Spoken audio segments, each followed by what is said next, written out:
It is 9 a.m. here in New York City. This is Yahoo Finance Live, and I'm Brad Smith alongside Diane King-Hall this morning. Here are three things that you need to know to start off your day and your June. It's all changed again. The market has switched its bets for the Fed's June rate decision. The majority call is now for a pause at this month's meeting. The move comes after Governor Philip Jefferson, seen as something of a proxy for Chair Jay Powell, said skipping an increase would give policymakers time to assess the data. Rate hike bets slumped around 35% in the aftermath of the comments.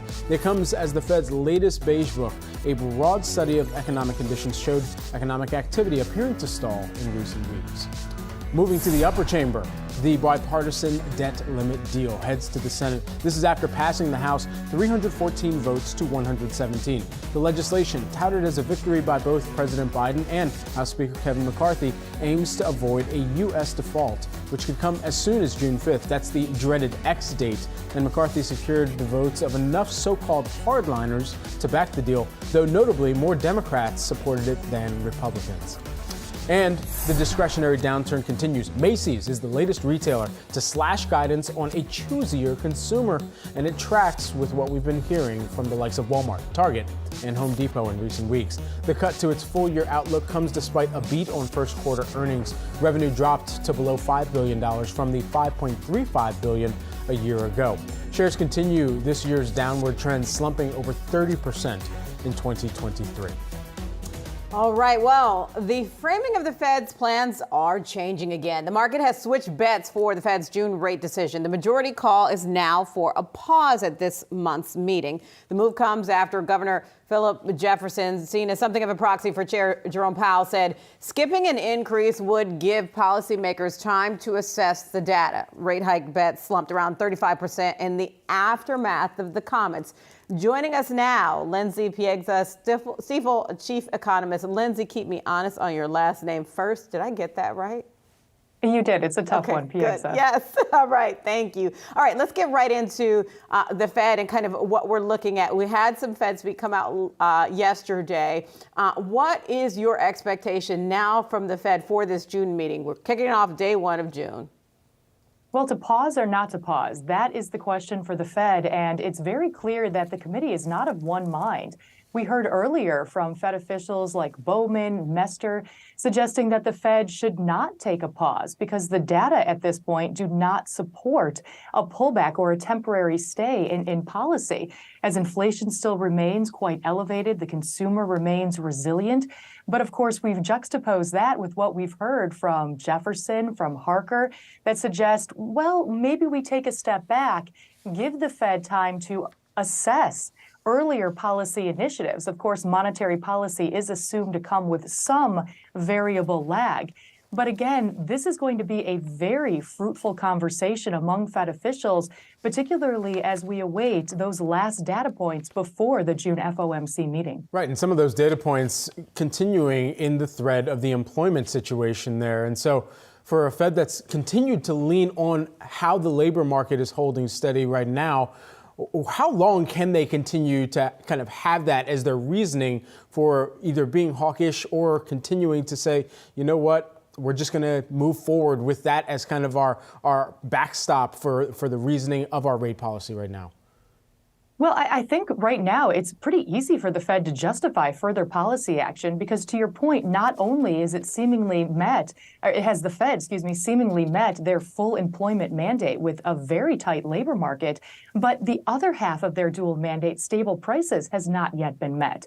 Inflation is still quite elevated. Now, I can see that we have come off of peak levels, but we're still talking more than double the committee's 2% target, giving the Fed ample evidence and support to continue along that tightening pathway.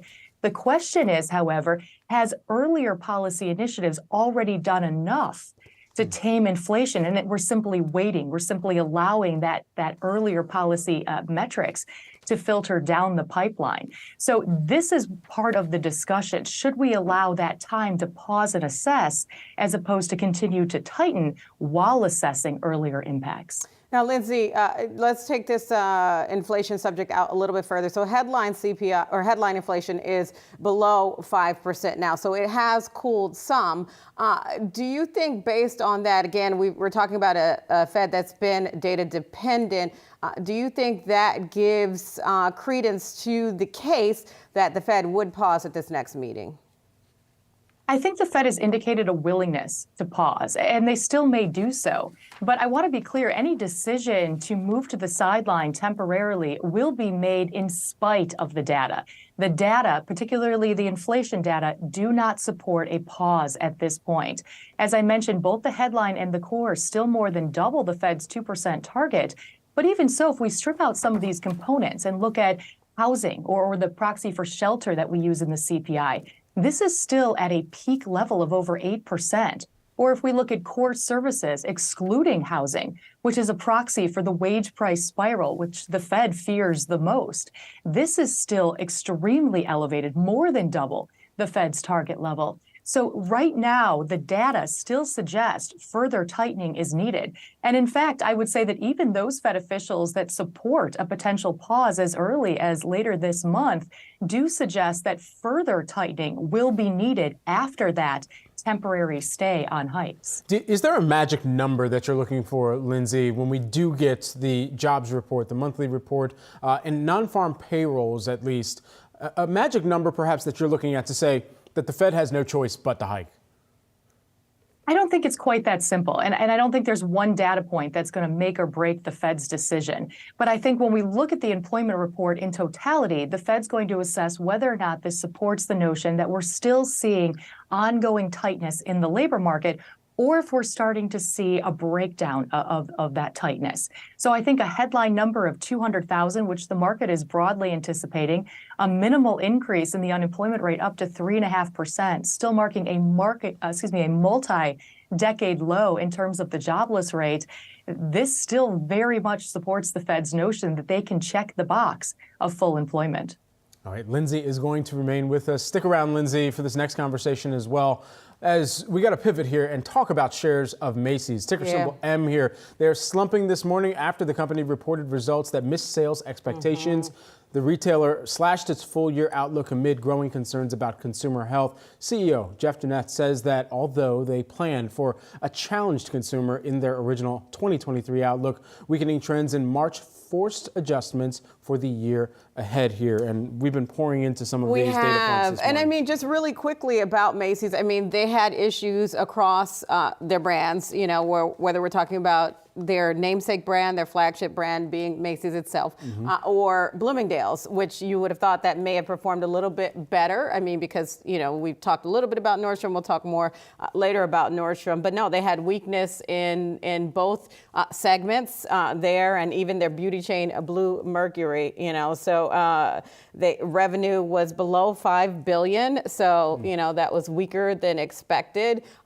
It did actually surprise me. I thought they would perform a little bit better. Same store sales dropped as well. That fell, I think that was around 7% for the quarter. Yeah, so, and across some of those numbers, as you're breaking down kind of the percentage moves that we've seen, Blue Mercury, interestingly, that was one of the lone bright spots as comp sales were up 4.3% on an owned basis, and 676,000 active customers is what they're touting there. You kind of weave that into the broader consumer environment where you've got this idea of little luxuries. Where are the categories that consumers are going to continue to buy in? Exactly. And so, you know, you put that up against what they had seen in terms of the comp sales down 8.7% at Macy's, down at Bloomingdale's on that comp and owned basis by about 3.9%, and then on the owned plus license basis by about 4.3%. What you're seeing is a carry through from what we were seeing in the consumer confidence reports from the Conference Board, saying that this is a consumer that is that much more conscious about where their dollars are going. And in this apparel, specifically apparel, footwear category, all of those that hit Macy's on the discretionary spending side, that's something that you didn't have to wait for Macy's report to come out to get that inclination of. You've heard it from Target. You've heard it from Walmart, whether it's electronics, whether it's some of the home or appliances. There's weakness in those discretionary categories and apparel and footwear, especially within Macy's, that hit them hard as well. And I want to get into one other retailer really quickly. You had Dollar General out with its results, and there was weakness there as well. We pretty much got an indicator of that coming into this when you had Dollar Tree's results last week. So Dollar General down in the pre-market, down more than 10%, coming in below analyst expectations. Just again signaling just a cautious consumer, the consumer being hit by the sticky inflation that we've been talking about. And just the challenges on that front. Again, I had thought that the discount retailers would perform better because you did have Walmart actually perform better. So you thought that the Dollar General, the Dollar Tree would follow that. Dollar General coming in at $2.34 a share in terms of earnings, revenue topping at $9 billion. But again, missing estimates, also cutting its sales and profit forecast for the year. So just showing the consumer tightening the wallet. All right. And I mean, I've been hard pressed to find any of my friends that do their grocery shopping at Dollar General to the same extent that many of them do their grocery shopping at Walmart. So for Walmart, they do have that benefit of how much foot traffic they bring in on a day in, day out basis. And that can overflow into some of their other categories, or to the same extent, they can still see some of that categorical weakness or mix shifts among consumers that they have to also account for. Let's bring back in Lindsay Piegza as well, who is the Stifel chief economist, still with us here. Lindsay, you think about some of the overarching trends that we've heard about from companies over the course of this earnings season, especially within retail. What does that tell to you about the consumer? Well, the consumer has proven to be surprisingly resilient. The consumer supported the economy in the first quarter and will likely be the primary support as we await the Q2 GDP numbers. However, that being said, it's very clear that some of these temporary factors that were supporting spending, a drawdown in savings, a last sputtering of state and local stimulus, and of course, consumers increasingly turning to credit cards, these are temporary. And as a result, we have seen consumers slow. We have seen consumers pull back on purchases. And now, to some consumers, this means pulling back on the quantity of what they're purchasing. For other consumers, this means pulling back on the quality of what they're purchasing. So maybe instead of brand name purchases, now we're moving to Walmart brand shampoo. And for other consumers, particularly the younger generation, what this has meant in some cases is a pullback to the bare minimum for 1, 2, or maybe even 3 months in order to buy a larger, more expensive ticket item in month 4. But regardless of the form that it's taking, what we're seeing is that consumers are dramatically shifting the goods and services in their basket, something that they do, something we do as consumers when we're increasingly concerned about our financial footing. So this plays right into some of those lower expectations for earnings going forward, as we hear from many major retailers that consumers are in fact becoming more choosy against the backdrop of elevated prices, still high inflation, and an economy that does appear poised to slow going forward. Lindsay, to your point about consumers, us, making those trades, I personally, and I know this is just anecdotal, I've made trades to Walmart because of just that, the sticky inflation that we've all been dealing with. What does it say to you, though? There's something that I want to pull out a little bit more about consumers turning to credit cards more. During the pandemic, we saw consumers paying down credit cards. We saw those delinquency rates changing and improving. And now, though, we've seen kind of a rise in that. So what does that tell you? What's the risk that we see there to the economy? So typically when we see the consumer turn to credit cards to the degree that they have, this can be a red flag for the fragility of the consumer and the lack of sustainability that the consumer will have going forward. But in this case, we have to put it in perspective of the starting point. And as you mentioned, during the pandemic, consumers weren't just buying Pelotons, they were also paying down credit card debt. And so when we look at the household balance sheet relative to disposable income, the household balance sheet in terms of debt payments relative to disposable income, we're actually starting from a multi-decade low. Now, that certainly doesn't mean that I'm advocating for consumers to take on new amounts of credit card debt, but what this tells us is there is certainly a good amount of runway for the consumer to continue to take on new amounts of credit card debt to supplement spending, at least in the near term. So again, this does support the thesis that the consumer will remain resilient, albeit at lower levels than we saw in Q1, throughout the second quarter and into the early parts of the second half of the year, staving off, I think, for many economists, the idea of the recession setting in, perhaps by the end of the year, or pushing that out to the first part of 2024. Lindsay, even as we think through to some of the private payrolls data that had come out this morning and showing the rate of private payrolls wage increases, one area that, of course, continues to jump out is leisure and hospitality. That led the pack up by about 8.4%. But you saw increases across both job stayers and job changers. Job changers saw an increase of about 12.1%. Why do I bring all this up? Well, it comes back to the disposable income, of course, that many of the consumers right now are still trying to evaluate how much of that they put to work. Have we seen a material shift there from your perspective? I don't think we have quite yet. Remember, earnings were trending negative for the better part of the last 2 years as inflation ate into that nominal increase. Only recently have we seen that tick up minimally into positive territory. So when we talk about the strength of the consumer from a real income perspective, there's still a very modest support from that perspective. Now, again, I think there are a number of temporary factors that will continue to support the consumer. As I mentioned, a drawdown in savings. The consumer had accumulated trillions in terms of a wealth cushion during the pandemic, of which we're still drawing that down. And of course, as I mentioned, there's still a sputtering of state and local stimulus that's arriving to consumers. But when we talk about the long-term sustainability of the consumer, that has to come from organic income growth. And right now, the minimal levels that we're seeing in terms of real growth in disposable income, that doesn't suggest a sustainable consumer at this point. All right. We're going to bookmark that and come back to you, Lindsay Piegza. Stay with us. We want to just switch gears really quickly and talk a little AI. AI-generated content might be creating a new crisis for America's judicial system. A federal judge in Texas is requiring lawyers to file confirmation that any AI-generated content has been checked by a human, as AI platforms are prone to, quote, hallucinations and bias, and as more companies are pushing the horizons of what artificial intelligence can actually do. Thomson Reuters recently launched a feature with Microsoft Copilot, enabling generative AI to assist users with drafting legal documents. We'll hear from CEO and president of Thomson Reuters, Steve Hasker, today at 9:45 a.m. Eastern to get his take on this AI requirement.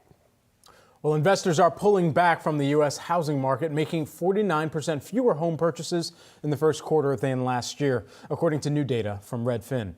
And after 7 months of declines, housing prices are ticking higher again. So what does this mean for the Fed decision in June? Let's bring back in Lindsay Piegza, Stifel chief economist here. All right, so to what extent is the Fed going to read through some of the housing data and make their policy decision off of where that is slowing? Well, I don't think they're going to make their policy decision specifically on home prices or shelter costs. But when we look at inflation in totality, we have to recognize that shelter is a substantial component when we look at the CPI. So from the Fed's perspective, this will be a driving force to whether or not they feel comfortable. Prices are on a clear downward trend back to that 2% target. And in fact, as we heard from Fed official Bowman earlier this week, the lack of improvement in shelter costs will make it more difficult for the Fed to justify a change in policy, as we don't expect that headline number to continue to retreat to 2% in a more discernible way. So from a housing perspective, I do think that this is going to be one of the sticking points for inflation. Now, we have seen housing market activity slow precipitously, as you mentioned. Home sales are down, albeit that second derivative decline, meaning still positive transactions, but significantly a reduced number of transactions.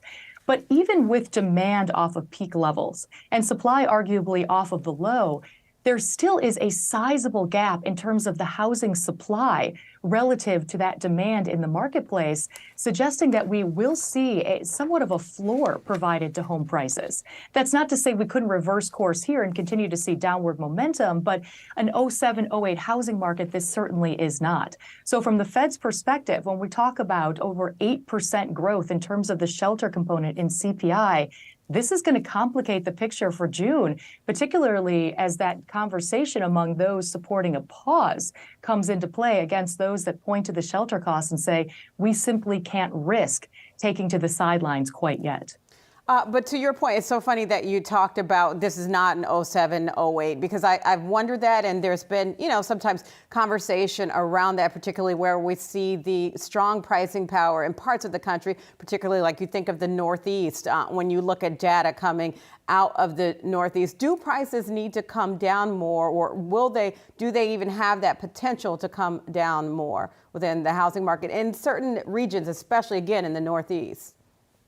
Well, I think it's a national issue when we talk about the supply issues. Going into this cycle, we were at a multi-year deficit in terms of supply. And so even with natural population growth, immigration, natural household formation, even at these low levels, given that multi-year deficit of supply, that's going to continue to produce a gap between that clearing mechanism where prices would fall, allowing that equilibrium. So I do think that from an affordability standpoint, absolutely, potential home buyers would like to see prices come back down more in line with a historical ability to make that home purchase. But when we look at market metrics, unless we see a significant run up in supply, it's unlikely that we see any type of price decline as we saw in the 07, 08 housing market. Lindsay, you mentioned something earlier that was really interesting, and I'm trying to admittedly wrap my own head around it a little bit more. And as you were mentioning that we're going to see kind of a bottoming setting in as more capacity comes online, I guess I naturally wonder, why wouldn't that be or create some type of resistance to the upside for pricing? Well, I do think that it could, but you have to look at it from the demand side. And we don't expect a steady level of demand. We expect demand to continue to increase. As I mentioned, just with natural population growth, immigration, household formation, this is going to affect the other side of the equation. So we can't just look at it as a vacuum and say this is a steady level of demand. If we increase supply, we can find a clearing level. We have to look at this as a constant moving target point, and demand is one of those key components that's going to continue to influence the level of prices in the marketplace. All right. Well, I can't wait to get into the demand equation here, Lindsay, because New York is taking all my money right now. Lindsay Piegza, Stifel Chief Economist, thanks so much for joining us here this morning. Thank you for having me. Absolutely. Coming up, a victim of the hype, C3.ai shares plummet after its outlook misses the street expectations. We have that story, and we speak with another big company betting on the space. That's coming up next.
Let's take a look at some stocks moving this Thursday morning. We start things off with Salesforce, ticker symbol CRM. Their shares, they're trading lower today despite beating Wall Street's expectations on revenue and adjusted EPS. The company reported its slowest pace of quarterly revenue growth since 2010. Salesforce also looking to pull back on its cloud spend due to economic uncertainty. I think back to that 2010 measure. That's back when I was writing research reports about Salesforce in my collegiate days.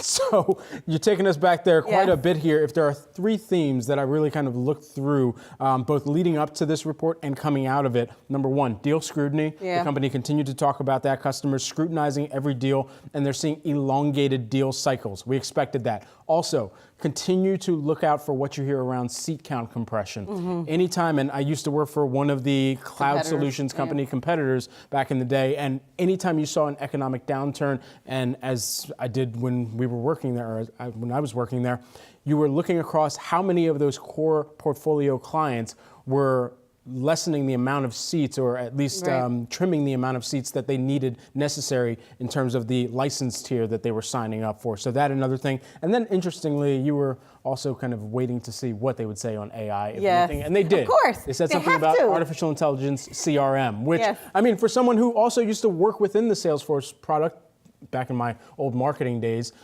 that is, I think, one of the more cumbersome tasks if you have to do a lot of data cleansing within a CRM platform. So is that fun? Perhaps that's where it can is it fun? Is it fun? Brad. Man, about as fun as walking across some hot coals, But I mean, look, Mark Benioff has talked about this is supposedly the era of efficiency. We know what that means, and that had to do with those job cuts, and there was pushback at the time.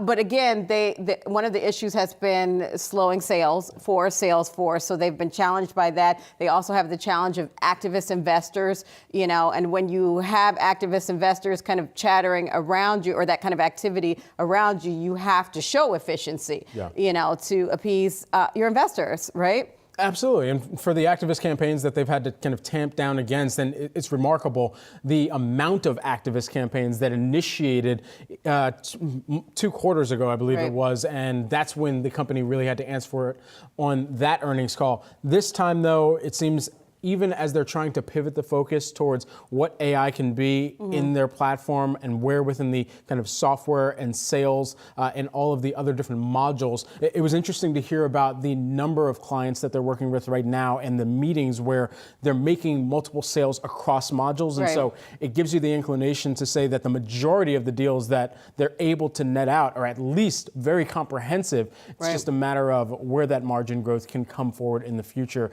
as some analysts turn a little bit more bearish here this morning after the report. But it is interesting because there were some good things that came out in their report. They forecasted, their forecast of earnings were better than their prior forecast. So revenue is expected to be a little bit better, around $8.5 billion. But again, not seeing it being rewarded in terms of the pre-market. We'll see what happens when the market actually opens. If it continues to be a thumbs down once the market opens, or if there's some pullback even to the hit that it's taking right now. And we are heading towards a new month on Wall Street, and sometimes you see new money coming in at the start of a new month. I mean, June 1, we had yesterday in the month lower for May. Jared, we talked to, he talked about that adage, sell in May and go away. That was just the last day of May, and of course the Nasdaq performed very well for the month, with the mega cap. inflows in May. Right, absolutely. And as we round out and closed out May, of course, the focus here in June is out of the gate, what is the Fed going to do? Right. And I think that's what the market's really paying attention to here this morning, even as we've gotten a bevy of employment data that's come forward over the course of this week. Indeed. We definitely got a lot of that employment data. We got some ADP data that came in today. Right now, you're hearing the sound of the opening bell on Wall Street again, kicking off a new month. We will see if there's, again, some new money on Wall Street.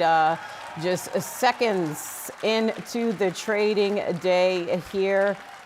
We will take a look at where the major indexes are at the moment. We are seeing the Dow out the gate a little bit under pressure.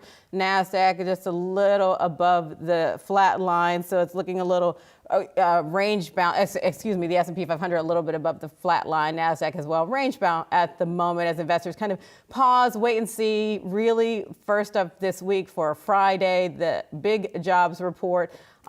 And Fed in focus today. Yeah, absolutely. Brad, yeah, take it so away. Taking a look at some of the major averages here out of the gate, you got the Dow Jones Industrial Average down by about 0.3%. Year to date, that is still under pressure as well. Let me just pull that back up to kind of set the scene for how we are kicking off this June 2023. Year to date, the Dow is down by 1% now. And so we'll continue to keep close tabs on that. The Nasdaq Composite, yeah, last year took an L, but this year trying to bounce back. Year to date, it's up by about 23% here as tech certainly trying to regain some of the attention of Wall Street here after a down 2022. At least to this point in time, we're going to continue to see how some of those major tech names fare on all of the mentions of AI, a record number of mentions of AI during this most recent earnings season from some of those very tech companies. Nasdaq Composite, though, here flat out of the gate this morning. Let's also take a look at the S&P 500 year-to-date gains there of about 8.9%. And here today, it's starting off the month of June flat, just barely to the upside. We'll see if we can hold on to those gains. But right now, we only have them by the hair on our chinny chin chin. Also taking a look at the sector activity for the 11 S&P 500 sectors. We're largely in positive territory as of right now. Financials leading the pack. That's up 0.5%. Bringing up the caboose, you've got technology. That's down 0.6%. Let's give you a year-to-date view, actually, of some of that sector performance as well, just so you can get a sense of how we are faring kicking off this month of June. Technology, as you can see there, yeah, that has been the theme that we're continuing to watch here. That's up 31% over the course of this year for XLK. And speaking of technology, we'll just ride out with a quick look at the Nasdaq 100. This is a year-to-date view. You can see some of those large gainers. Look no further than NVIDIA sitting there in the center of the screen, up 163% this year, and of course had gotten into that $1 trillion club. We'll see if it could get back into that coveted Whitegate community, if you will. But as of right now, still looking good. And intraday, you are seeing a mixed equation here for some of those mega cap tech stocks right now, Diane. Ooh, I like the gated community reference. I'm just trying to get in. I love it. The gates are high. I got to get a running They start. are very, we do. You have a better chance than I do. With heels on, maybe I can catch up. Right? So I got to wear the Jordans, you know? Yes, indeed. Yeah. All right. Another stock we're looking at today, Nordstrom shares jumping about 8.5% after the retailer delivered better than expected first quarter earnings and sales expectations. Nordstrom managed to cut costs and improve its inventory for the quarter. So again, it's basically about cuts because, you know, they did overall post a loss of $205 million. So down obviously from a year ago, but again, better than expected. I wonder though if the bar was lower. We've talked about that with some retailers than, you know, previously set. I mean, look, Nordstrom trying to grow and recover some ground because they weren't one of the big beneficiaries during the pandemic of all that stimulus spending that happened. So, you know, they've come back from that. They're still struggling with some sluggish sales and even with their credit card, you know, as well. Right. As well. Yeah, across some of the kind of key call-outs here, banner net sales down 11.4%, gross merchandise volume down 11.8% during the quarter, and then the net sales here, this is where it gets interesting. You think about Nordstrom Rack and the position that that has within this portfolio of brands, or at least operations for Nordstrom. That was also down by 11.9%, often seen as the discount play for Nordstrom to really cozy up to consumers across income levels. For Nordstrom, you even saw declines in that during the quarter. And they're continuing to try and point towards some of the key priorities that they're moving forward with, one of which they're trying to increase their penetration of strategic brands in this merchandise mix. And you've heard about mix shifts over the course of this earnings season, especially from some of the retail players here. But for Nordstrom, you got to wonder for the environment of apparel purchases that consumers are making right now, how much that continues to have an outsized impact on the company and shares of JWN, even if the company is saying that they're pleased with the progress that they're making against those key priorities. The broader question is whether or not the street is too, as we can continue to track the move in the equity Look, shares. they are being rewarded today for that beat, and they joined some of the retailers who actually did perform better than expected, like Kohl's, like Gap, which surprisingly performed better than expected. So it's interesting to see that, and it does remind me of in previous, I know we're not in a recession, but there's been talk of a recession coming, where you had the edges, like whether it's the luxury retailer to the down market, like a Walmart, perform better in the grand scheme of things than those in the middle, like a Macy's. Yeah, one of the bright spots here, the gross profit for Nordstrom as a percentage of net sales, it was about 33.8%. That increased actually compared with the same period a year ago. So that particularly coming back to, at least they're calling out, increasing inventory productivity there for Nordstrom. Let's also talk about artificial intelligence software developer C3.ai this morning. They reported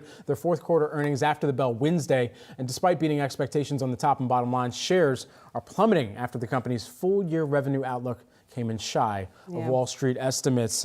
Any mention of AI over the course of this earnings period typically has been lighter fluid for a company's shares to absolutely take off, but not this one. No, not C3.ai. I mean, like, again, like you have, you had the big heavyweight like Nvidia. I mean, super heavyweight if you want to call it the that. chips play, Yeah, exactly. And C3.ai had been a beneficiary of being a front runner in just the AI wave, but again, that revenue outlook really dogging them. But Wedbush came out with a note regarding C3.ai and supporting, seeing it as a good play actually, and seeing C3.ai as being, just judged too harshly today for these numbers. Yeah, well, they had the benefit rather of just having AI as their ticker symbol. So even as people were just Googling AI stocks, they're going to get that. Exactly. Yeah, that's good SEO on their part and picking a ticker symbol. Also, everyone, let's switch gears. Generative AI is all the talk these days, and the rise of AI tools like ChatGPT. Investors, they're curious to see whether or not chatbots can help them make tactical investment decisions. Analytics firm Toggle AI is looking to be a key player in this upcoming market by training large language models to predict the price action of stocks, bonds, commodities, and even ETFs. The CEO of Toggle AI, Jan Salagi, joins us now. Great to have you here with us on set. Great to be here. Thank you for having me. So for those who may not already know, for what Toggle AI does and how you engage with portfolios or potential investors as well, what is the first thing that they need to know about what this type of AI does in terms of providing perhaps recommendations even, or some type of guidance in how to navigate a market environment like this? So I think you captured it perfectly in your description, in the sense that what we have really done is we've taken this really incredible technology that allows us to communicate with computers and train it in a lot of analytical methods that allow you to then understand better what's going on in the market, just like you were doing this morning, to really try to get at the narrative of a range of assets. And I think this has become substantially easier with all the progress we've seen in generative AI. So with what you all do with your business, with the analytics, what is the direction one should take going into, like, how do you all analyze the market and how do you all give recommendations in terms of sector? I know we can't go into like specific stocks, but let's talk sectors. How do you all direct consumers? How do you take this information, not consumers, customers, and give them direction? So the best way to think about this intelligent data analytics platform that is Toggle is that it sits on a very large mountain of data, and it's constantly giving a number of these assets a daily health check. What's the trading volume like? What's the macro context in which these businesses are operating? And so it's highlighting for the users what they should be paying attention to. Where is the economy slowing, potentially going to be really impactful? Which sectors might get hurt? Which ones might benefit, and so on. The exciting thing about doing that through the technology we have is you can ask follow-up questions. Yeah. So instead of the machine just telling you, oh, this is what's interesting, you say, well, but let's say I change this assumption. What would you tell me then? So it's a lot more of an interactive back and forth than I think people are used to when it comes to data analytics. Does this outperform, in your testing, an advisor, a traditional method that many who are starting up a portfolio or just looking for some type of guidance in their own either financial planning long term or just portfolio management strategy would have gone to? How does this outperform that? So very importantly, it doesn't issue buy or sell recommendations. Okay. What it will effectively do is, we have a lot of advisors who are actually using our platform. It allows them to very quickly do a data check. For example, you're trying to understand what is currently going on with banks. Why are banks, for example, up today versus technology might be down? Is it more earnings driven? Is it positioning driven and so on? So it provides context by harnessing this large amount of data and distilling it down to the key things that really matter. But it definitely works in tandem with us as opposed to replacing advisors, as opposed to replacing what all of us do. Yes, to your point. I mean, you said advisors, but we mean humans. Yeah. Exactly. Yeah. So let me ask you, so what is the upside to how Toggle AI operates with regard to, is it speed? What is your advantage? What's your competitive advantage? Yeah, great question. So the main advantage whenever it comes to this much machinery is obviously it can just process a much, much larger amount of information. And so what it really does is it's tracking these different relationships and then highlighting whatever matters. The reason why I was comparing it earlier to a health check is that there's so many things that you could look at as to, do you have fever today? Are you coughing and so on? And same things happen in the market. We would struggle to go through everything every day, read the Fed statement and so on, but computers don't. Mm-hmm. And so then they can summarize in a few bullet points the 3 things that you should pay attention to today. So business-wise for Toggle AI, what are some of the key performance indicators that you look to say whether or not Toggle AI is a success? Margins, profitability, what does that pathway look like? So for us, obviously, as a business, we're looking at engagement and we're seeing quite a lot of, not understandably at the moment, this is the moment of AI. And so I think there's immense amount of curiosity about how to use the product and so on. We're seeing a lot of, the learning curve is extremely steep. We are looking primarily at how easy can we make it for market participants to make better decisions ultimately. And the way you then measure this afterwards is really by outcomes that they have for their portfolios. Are they able to improve relative to benchmarks that they set themselves, or things like the S&P and so on? How does your platform engage with the ChatGPT? Can we invest based on that? So it's a good question. I think on ChatGPT is, of course, in the limelight because everybody is now learning how to use this technology. What we have taken is foundationally the same model, but we've trained it specifically and much more narrowly on financial analytics. Because the concern that you might have when you're using this technology in finance is, well, what if I get a wrong answer, right? There could be hallucinations. How can I be sure that what you're telling me is factually correct? And so what you see with Toggle is that each time when some analysis is done and summarized for you, you have complete traceability or auditability down to where the data is that this conclusion came from. So that you can quickly check, just like if I tell you, hey, the price of something today is up by this much, it's nice to see the chart because you can say, like, okay, I can see that you're correct. It roughly looks like what you're telling me is true. And so we take the same approach with Toggle. So even as we think about what potential this may have in the future, first, I guess, can this allow somebody to outperform the markets right now? And then when we get to perhaps a baseline where the majority of portfolios or clients or large banks and institutions are including an AI approach within their own strategy, how does that not add more volatility than if we're all following the same recommendation? Right. Yeah, it's a good question. Obviously, on our side, the way we're thinking about this is the engine is going to be as good as the questions that you're asking of it. And so to an extent, it does elevate everybody's level of understanding of the market, but I don't think it necessarily changes dramatically the relative hierarchy. So there will be people who will be spending more time with it, will continue to understand markets better, will use it differently than others. I do think that just in the sense of financial literacy and a better understanding of how to avoid maybe some really bad mistakes, some really bad outcomes, that's where the technology can be very helpful. All right, we will have to leave it there. Jan Salagi, thank you so much. Toggle AI CEO, thanks for joining us. Thank you.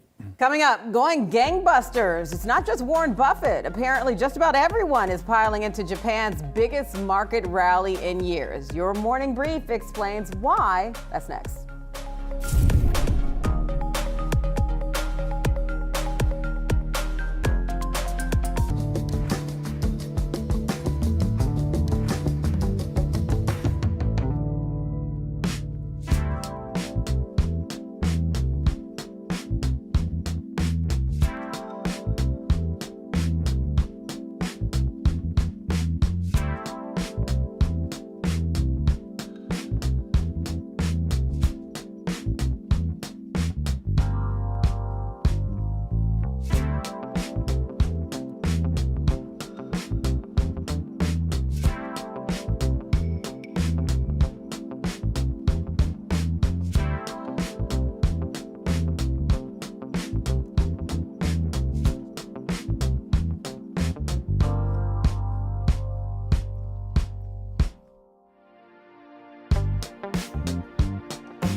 All right, welcome back. We're at the start of a new month on Wall Street. Let's get right over to Yahoo Finance's Jared Blickery over at the New York Stock Exchange to set the stage for us. Jared? That's right. We're starting the month of June on a downbeat. I'm looking at the Wi-Fi Interactive. Not huge hemorrhaging losses here, but the Dow's down about 0.5%. And I guess you could say the Nasdaq is outperforming today because it is a slightly less negative than the Dow. And I should mention that we just closed a month when the Nasdaq was up over 5% and the Dow was negative. In fact, it was down over 3%. That is only the third time, I believe, in the last 2 decades that this has happened. It happened once in June of 2021, and then you'd have to go back to the dot-com bubble. So these are very unusual times that we're looking at here. Just want to highlight that first. Now, in terms of sector action, we're seeing communication services catch a little bit of a bid. That's XLC in the upper left, that's in green, then followed by materials and industrials. Those are the only sectors in the red. And then we got utilities, that is in the red for about 0.8%, guys. All right, Jared, thanks so much for continuing to track all that. Also, the rally in the Nikkei is catching the eye of investors worldwide. And our very own Julie Hyman says Japan Inc. is doing a phenomenal job in today's morning brief. She said that. And the nation's benchmark index recently hit a 33-year high, leaving the S&P 500 in the dust. And foreign investors, they're impressed and eager to get in on the action. As the Fed tightening comes to a close, the dollar is expected to drop, making developed international markets, Japan in particular, an appealing alternative to U.S. stocks for more globally focused investors. So let's get back to Yahoo Finance's Jared Blickery at the New York Stock Exchange for a closer look at this. Jared? Yes, great outline there, and we can get into the history in a minute, but I want to go to the Wi-Fi Interactive again, where I'm showing the Nikkei 225.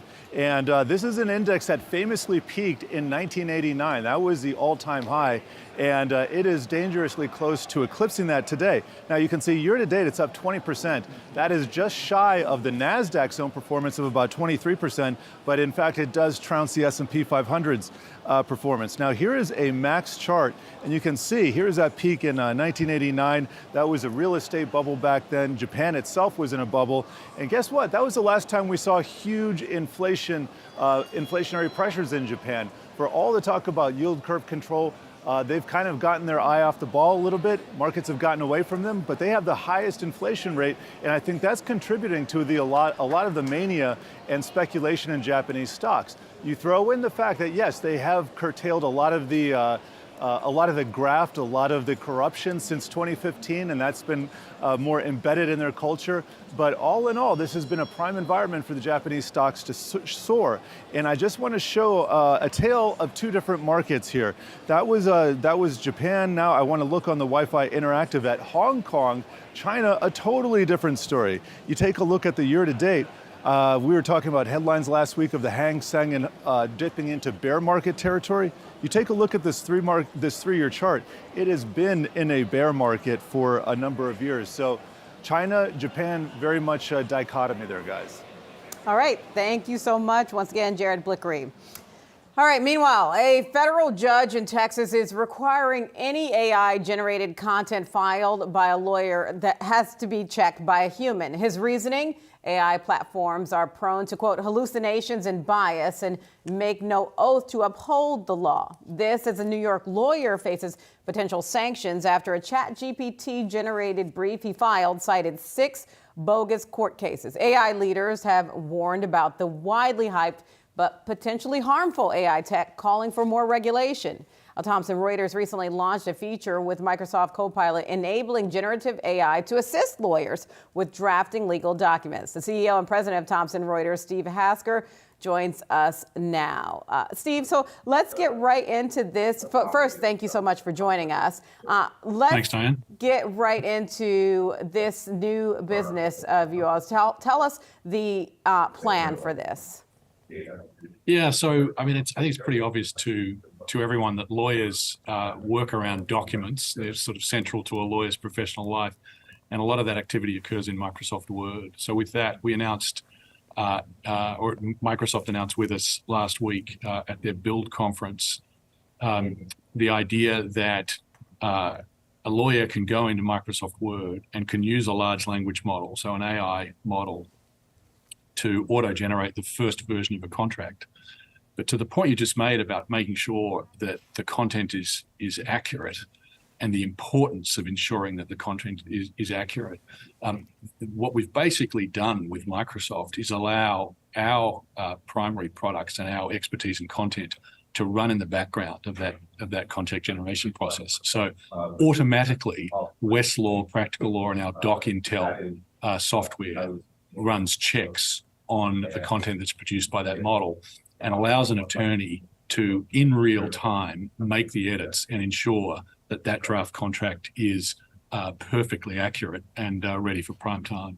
And so even in that content production, Steve, you mentioned the example of drawing up contracts based on what perhaps some of the template or standard operating contracts may have looked like in the past and pulling on the expansive database that you have at Thomson Reuters.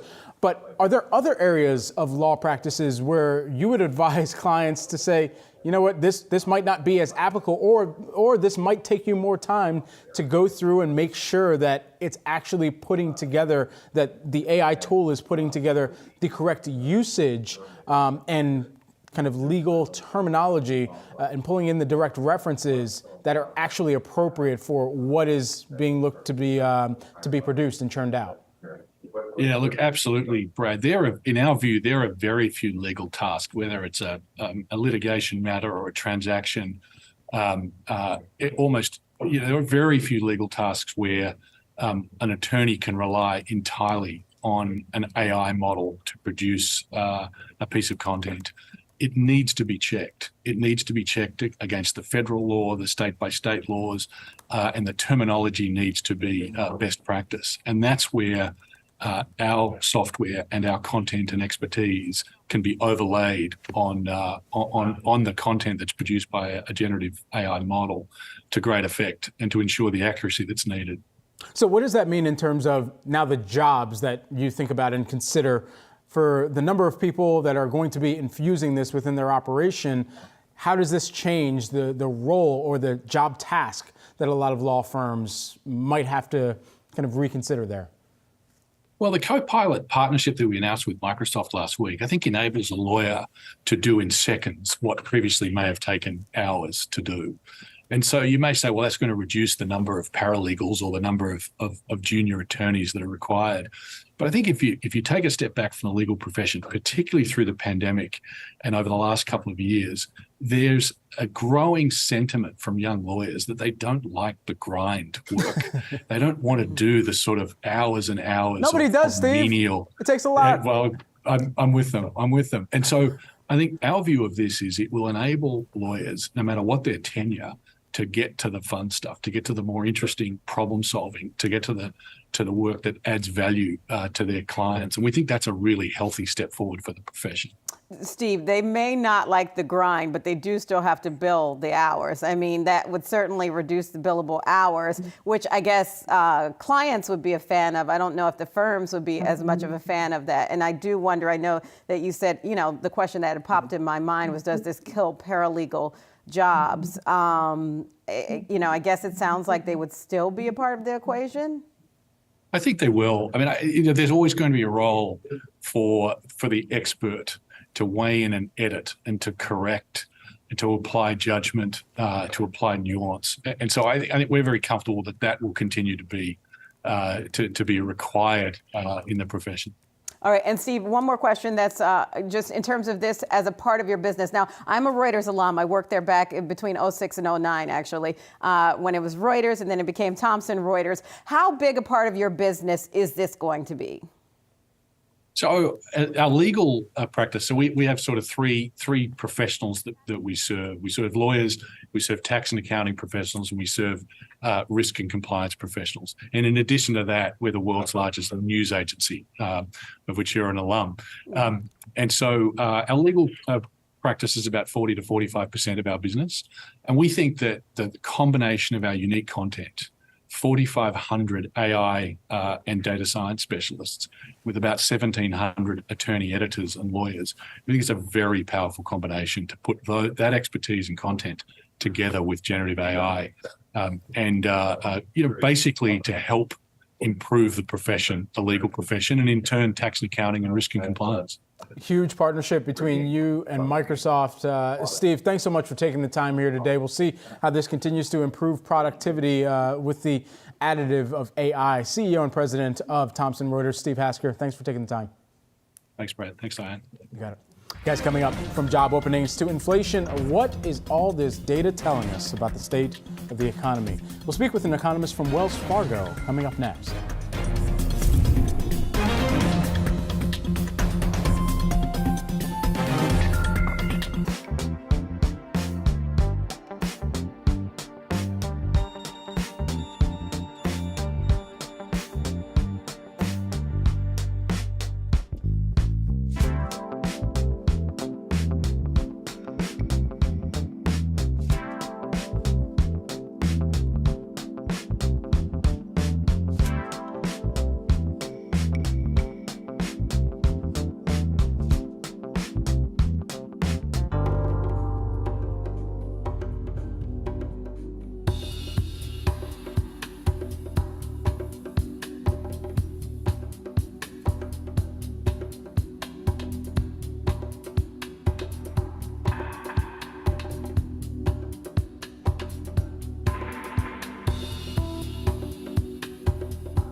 Good morning. Welcome back to Yahoo Finance Live. I'm Brad Smith alongside Diane King Hall. Julie Hyman has the day off. We're taking a look at major averages here this morning. We have started off June on a iffy note.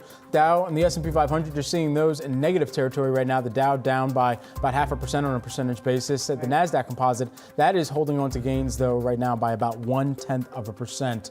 We do have some breaking news that we want to bring your direction, though, as we've just got the latest ISM data and manufacturing PMI specifically. That came in at a reading of 46.9%. That is about 0.2 of a percentage point lower than the 47.1% that was recorded during the month of April. The new orders index that remained in contraction territory at 42.6%. That is 3.1 percentage points lower than the figure of 45.7% that was recorded in April as well. The production index also down 9 percentage points. So this is the 7th month in a row of a contraction there because, last month marked 6 months after months upon months of growth. And so, again, just showing some weakness there in manufacturing. And this is kind of really one of the last key data points that we have ahead of the big jobs report on Friday after, the ADP numbers that we had earlier today. Go ahead, Brett. You look like you want to say something. Oh, no. I'm listening and reading at the same time, trying to keep my place on the screen here. But yes, the May Composite Index reading, it actually reflects companies continuing to manage outputs to better match demand for the first half of 2023, preparing for growth in the late summer, early fall period. So in the interim, you could see a little bit more slippage or moderation here. However, clearly more business uncertainty in May is what the report is noting here. Yeah, and only one sector of the kind of 6 biggest areas saw growth, and that was transportation. Okay. Transportation equipment, I should say. So that is one, I guess, bright spot within that report. The only. If you will. The one and only. Yeah. So continuing to look through this, the markets, at least as of right now, as we had seen the S&P 500 kind of flat, just barely to the downside a moment ago, that has continued to wobble here a little bit on this Thursday. And so even with that it's Thursday. Third day of the week. Exactly. Man, it's because it's a shortened week, so you feel like you lost a day. And ADP came out today when it usually comes out on a Wednesday, but on a holiday shortened week, they, confusion ensues. Exactly, indeed. All right, so for more on what all this data means for the U.S. economy, we are joined by Sarah Howes, Wells Fargo senior economist. So, Sarah, let's get right into some of the data that we have out today. We have this ISM number out, the latest print there, showing another contraction. We also had the ADP numbers out showing a strong job market still. How do you read all of this?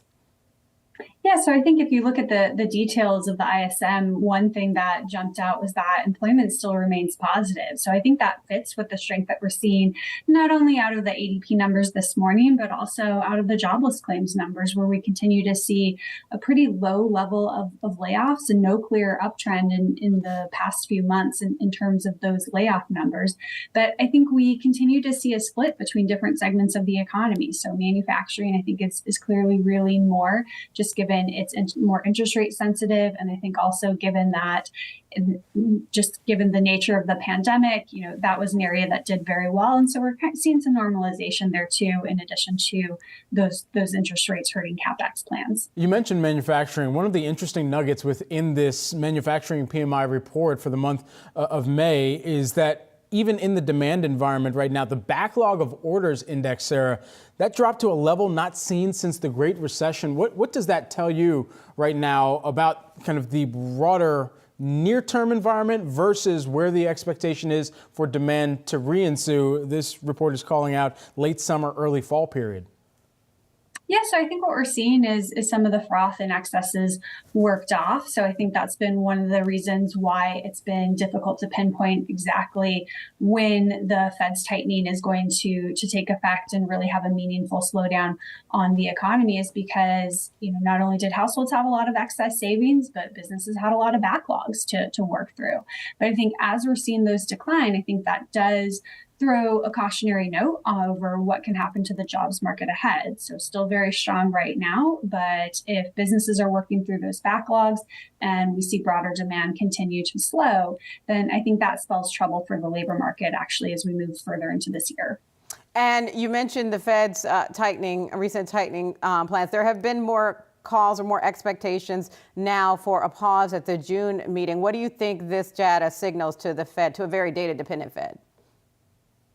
Well, I think we've seen that the Fed believes, or at least many members of the Fed believes, that they can sit and wait a little bit and see how this data shakes out. So again, we're still seeing a lot of strength in the most recent labor market data, but we're seeing other segments of the economy certainly beginning to feel the impact of that tighter policy. And so I think this overall supports that the Fed could perhaps afford to wait here in June, see what happens. And I think they've certainly teed up optionality to go again. So this doesn't necessarily mean if they don't move in June that we've seen the conclusion of this rate hiking cycle. But I think the officials understand that they have done quite a bit in a very short time. And so they want to make sure that they don't overdo it. And they know that it's going to take time for the impact to be felt throughout the broader economy. Sarah, we've been continuing to do this kind of Yahoo Finance economist guest survey, essentially asking what is the number where the Fed could not afford to pause at this next meeting. And the ranges that we've heard right now, Citi, I think, put out earlier this week, anything above 200K, which, I mean, that's already some of the expectation that's out there, but 250K as well is what we've heard. Is there a number that you would be watching for where the Fed could not afford to pause at this next meeting? I don't think it's a single number. So I think it's going to depend not only on what payrolls do tomorrow, but what does the wage component do? So what do we see in average hourly earnings? What are we seeing on the supply front? So are we seeing more workers continue to funnel back into the labor force, or are there signs of the pickup we've seen over the past 6 months or so beginning to slow down? And of course, we also have an inflation print that we get before the Fed's decision as well. So it's coming on the morning that they kick off their meeting. So to be determined how much that really sways, but I think there's still a lot of different components. And so it's hard to boil down to any single number. Sarah, what are you expecting from the jobs report tomorrow? What are you looking for?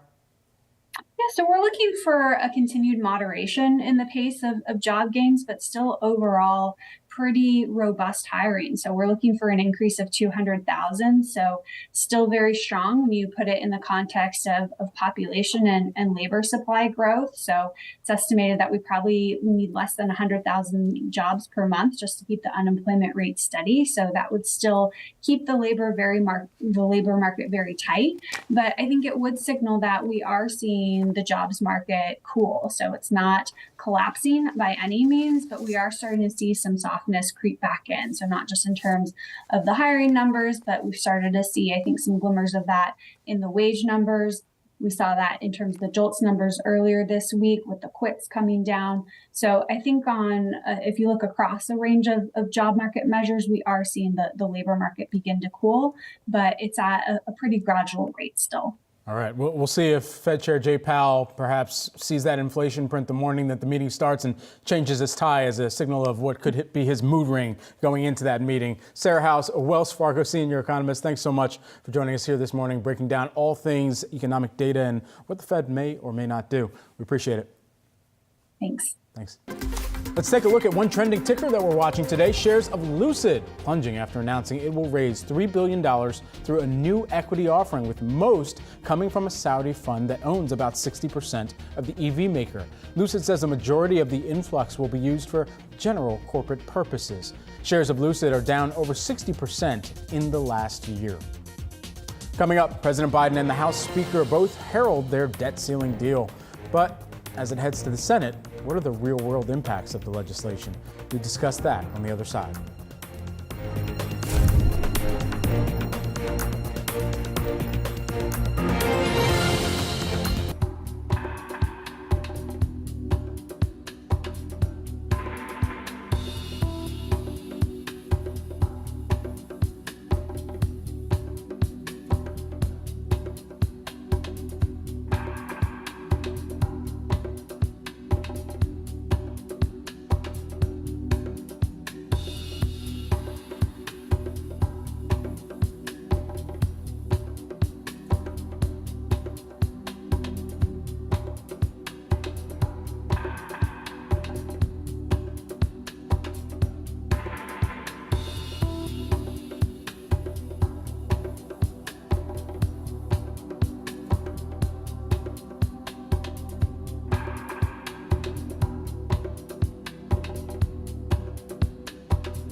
as we think about NVIDIA and how they've made their way into the ranks of, yes, the $1 trillion club, what has the fanfare been about? It's about AI. And if you think about the layers of AI, I'm going to break this down in 3 quick letters. It's A, M, C. At the top, you've got the applications that are going to sit on top of the M, those models, the language learning models, and at the bottom of it, you've got the chips and the data centers. I actually think that their differentiation and why they're so much further ahead is really has to do with their software. If you think back to just the background of how NVIDIA got it started in gaming, I mean, they've got millions of basically AI developers that are focused on the NVIDIA ecosystem. And it's really the software ecosystem that's going to give them a sustainable advantage for quite some time. For years, they've been talking about how they're working on AI, how they have these servers, how they have the software. So they're a full stack company from soup to nuts, and they're the best to do it.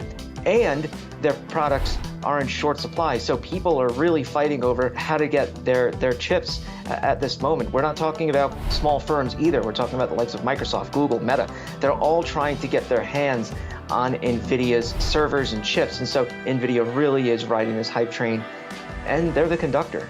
I think that the winners long term are well identified by the market. NVIDIA is going to be a big winner. And I think you've got to look at some of the others like Google and Amazon and some of the other beneficiaries of this movement and basically spread your bets and have a good portfolio that's diversified across all the various companies that are going to benefit from this incredible capital investment move in AI. And Warren Buffett and Benjamin Graham said many, many years ago, the market is, over the long term, is a weighing machine, and you've got to have substance to go along with the hype. The House has passed legislation to raise the government's debt ceiling just days ahead of the June 5th ex-date. It now heads to the Senate. The bill would defer the debt limit for 2 years past the 2024 presidential election and cut deficits by an estimated $1.5 trillion over the next 10 years. That's according to the Congressional Budget Office. The high-stakes negotiations were a critical test for Speaker Kevin McCarthy to keep both sides of the aisle happy. Ultimately, Democrats played a larger role in its passage. 165 Democrats joined 149 Republicans to approve the bill. In a statement, President Biden acknowledged, quote, neither side got everything it wanted, but praised bipartisan compromise for pushing it through. Joining us now, Joseph Zeballos-Roig, Semaphore domestic policy politics reporter. Okay, they took us right to the edge, almost to the edge. I mean, we've been here before. So how do we interpret this now, Joseph? Yeah, so as you laid out earlier, this does take the threat of default off the table for the foreseeable future through January 2025. The next step now is for the legislation to go through the Senate. Senate leaders are looking to wrap this up as fast as possible, possibly by the end of today. So I think we're going to see some other votes there, but I think for now, the fight is going to start moving into, some of the messaging. Republicans, Democrats are eager to claim wins for both sides, for both of their respective parties, and then actually implementing the law. There's a lot of provisions here that would, basically revert spending to last year's levels, and there's going to be appropriators now are going to have to fill in the blanks as to how they're actually going to go about apportioning the spending in the deal. So who did get the better part of the deal from your perspective, Joseph? It does seem to me that Democrats were able to keep more of the bad stuff that they wanted out of the deal. I think Republicans are looking for a lot of brutal cuts in the original debt limit bill. It would have cut, given the parameters they laid out themselves, it would have drastically cut domestic spending, by roughly 20%. I think those cuts are going to be really alleviated now because the Democrats are able to kind of reapportion some of the IRS money from last year's Inflation Reduction Act to spare some of those agencies from brutal cuts. Work requirements in the legislation aren't as stringent as Republicans wanted. So it does seem to me that Republicans are able to get some modest concessions from the administration, but in the end, Democrats did get the better end of the bargain here. So who does this set up for? Because obviously this kicks the can down the road past the 2024 election. Does this set up the Democratic or Republican Party stronger heading into the election? Yeah, that's an interesting question. And, as of now, I think we're going to have to wait to see some of like the political impacts of this fight. I think Republicans are eager to move past this fiscal fight into some of the more cultural wars they're more eager to wage going into the election. Democrats, on their part, for example, they're able to say at the end of this fiscal agreement that they kept Social Security and Medicare cuts off the table, which is something that Biden has been very clear about. He's not going to cut Social Security and Medicare going into a presidential election year. So I think the political benefits going into the presidential election are going to be, at least for the foreseeable future, muted. But we'll see how how Republicans, particularly former President Trump, DeSantis, use this deal to position themselves going into the Republican primary.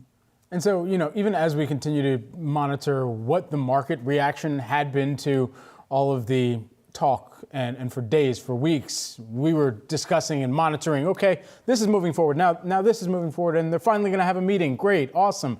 The markets were largely kind of looking past this and saying, yeah, they're going to get a deal done. So why is it that this continues to come up as a topic that is amazingly important to cover, especially considering the fact that we all expected them to get a deal done somehow?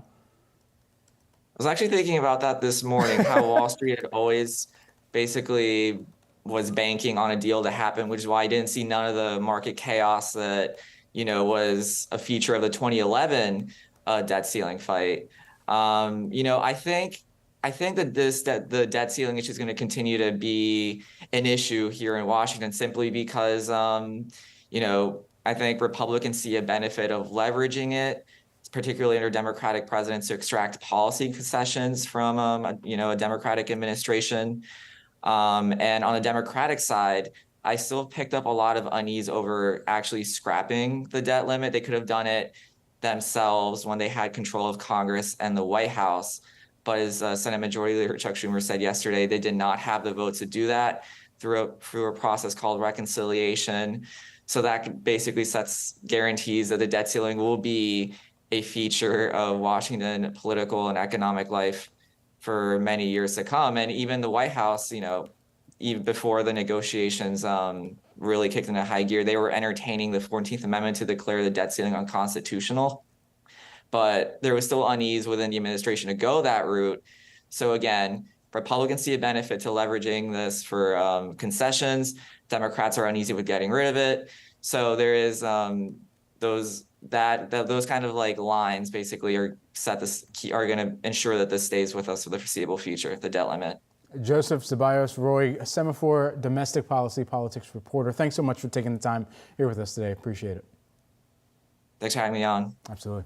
So with the debt ceiling bill moving forward, Friday's jobs report is now in full focus, and it could be a game changer for the Fed. Yahoo Finance's Josh Schaefer joins us to break down what we can expect in tomorrow's report. Josh, you look excited for this report. I know. I'm excited. Yeah, are you ready? I mean, we get to start the show a little early tomorrow. Early news. Bringing in the sparklers. Yeah. Yes. A couple extra espresso shots tomorrow morning, Brad. That's right? Because what we're expecting is we are expecting a contraction overall compared to last month as far as non-farm payrolls go for the month of May. So for the expectations that economists surveyed by Bloomberg are showing, you're looking at non-farm payrolls expected of 195,000, an unemployment rate of 3.5%, which is a slight uptick from last month at 3.4%, and average hourly earnings month over month expected to grow by 0.3%.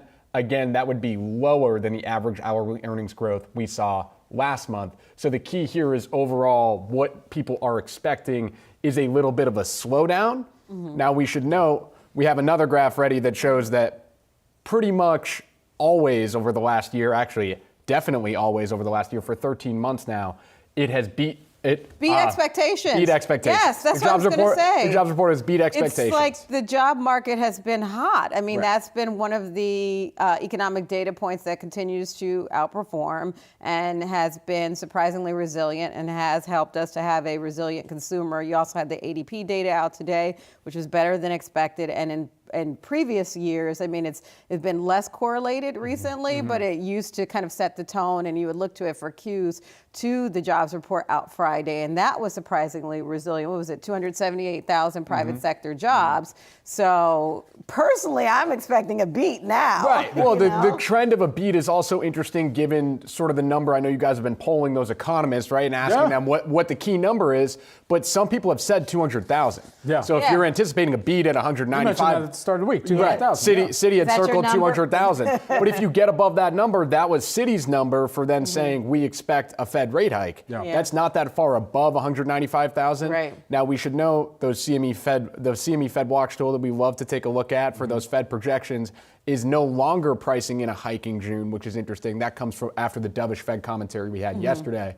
But it'll be interesting to see how that moves on tomorrow's report for sure. Will it change again? Right. It always does. Yes, I was going to say yes. That's a guarantee. That's a bet I'm willing to make. That's the part. Absolutely. Our own Josh Schaefer going to be keeping tabs on this, as we all will, and we'll be getting started early with our coverage tomorrow surrounding the jobs report. You do not want to miss that. Plus, coming up on the other side, we've got Chewy. We're going to chew on this. Barking up the right tree with investors as the stock surges on the back of its first quarter earnings. We'll speak with the pet retailer's CEO next.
Investors are throwing Chewy a bone this morning as shares surge on the company's surprise profit. The pet retailer saw net sales per active customer and sales from auto ship customers hit record levels in the first quarter.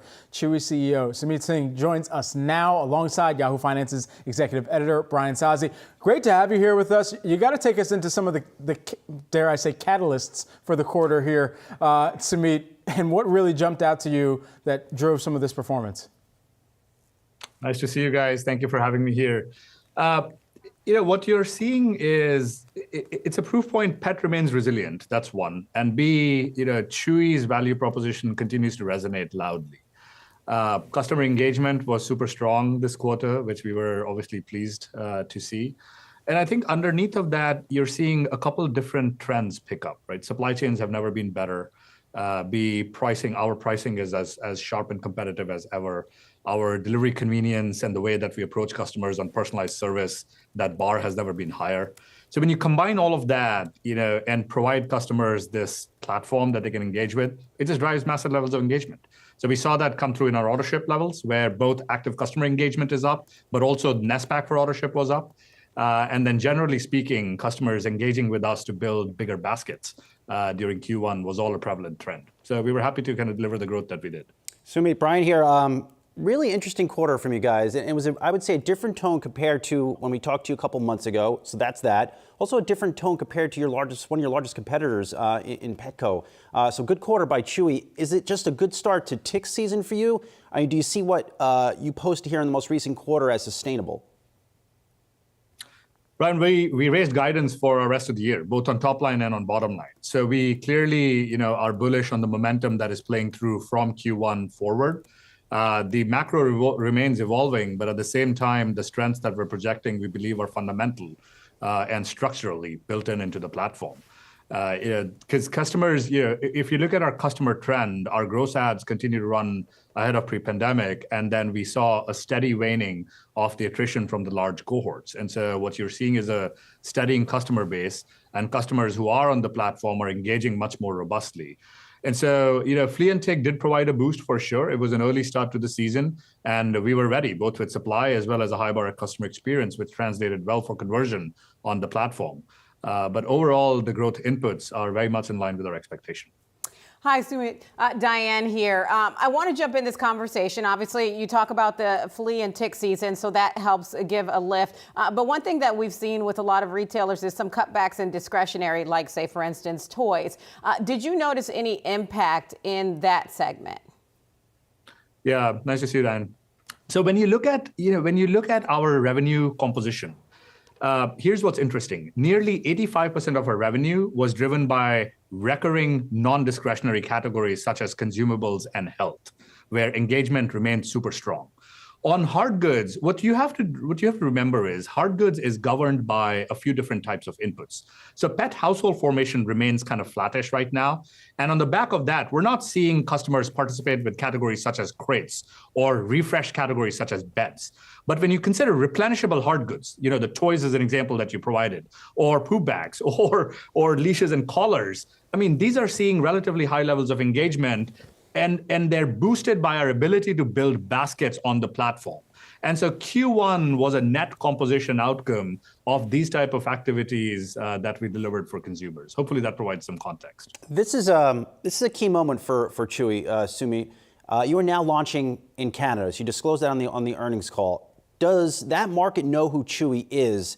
And to the extent you could, how do you drive brand awareness in a market that may not really know your brand? Yeah, it's a great question. So we're excited to finally launch Canada, and excited to be there in Q3 of this year. So Brian, when we researched Canada, what we found pleasantly surprised us. Our brand awareness is starting out at mid-20s in that marketplace. So it's not starting from ground zero. Customers are aware of who we are, and in fact, customers are kind of excited and leaning in, trying to understand what our approach and go-to-market is going to be here. So we, obviously are going to meet them, with high bar expectations and with high service delivery.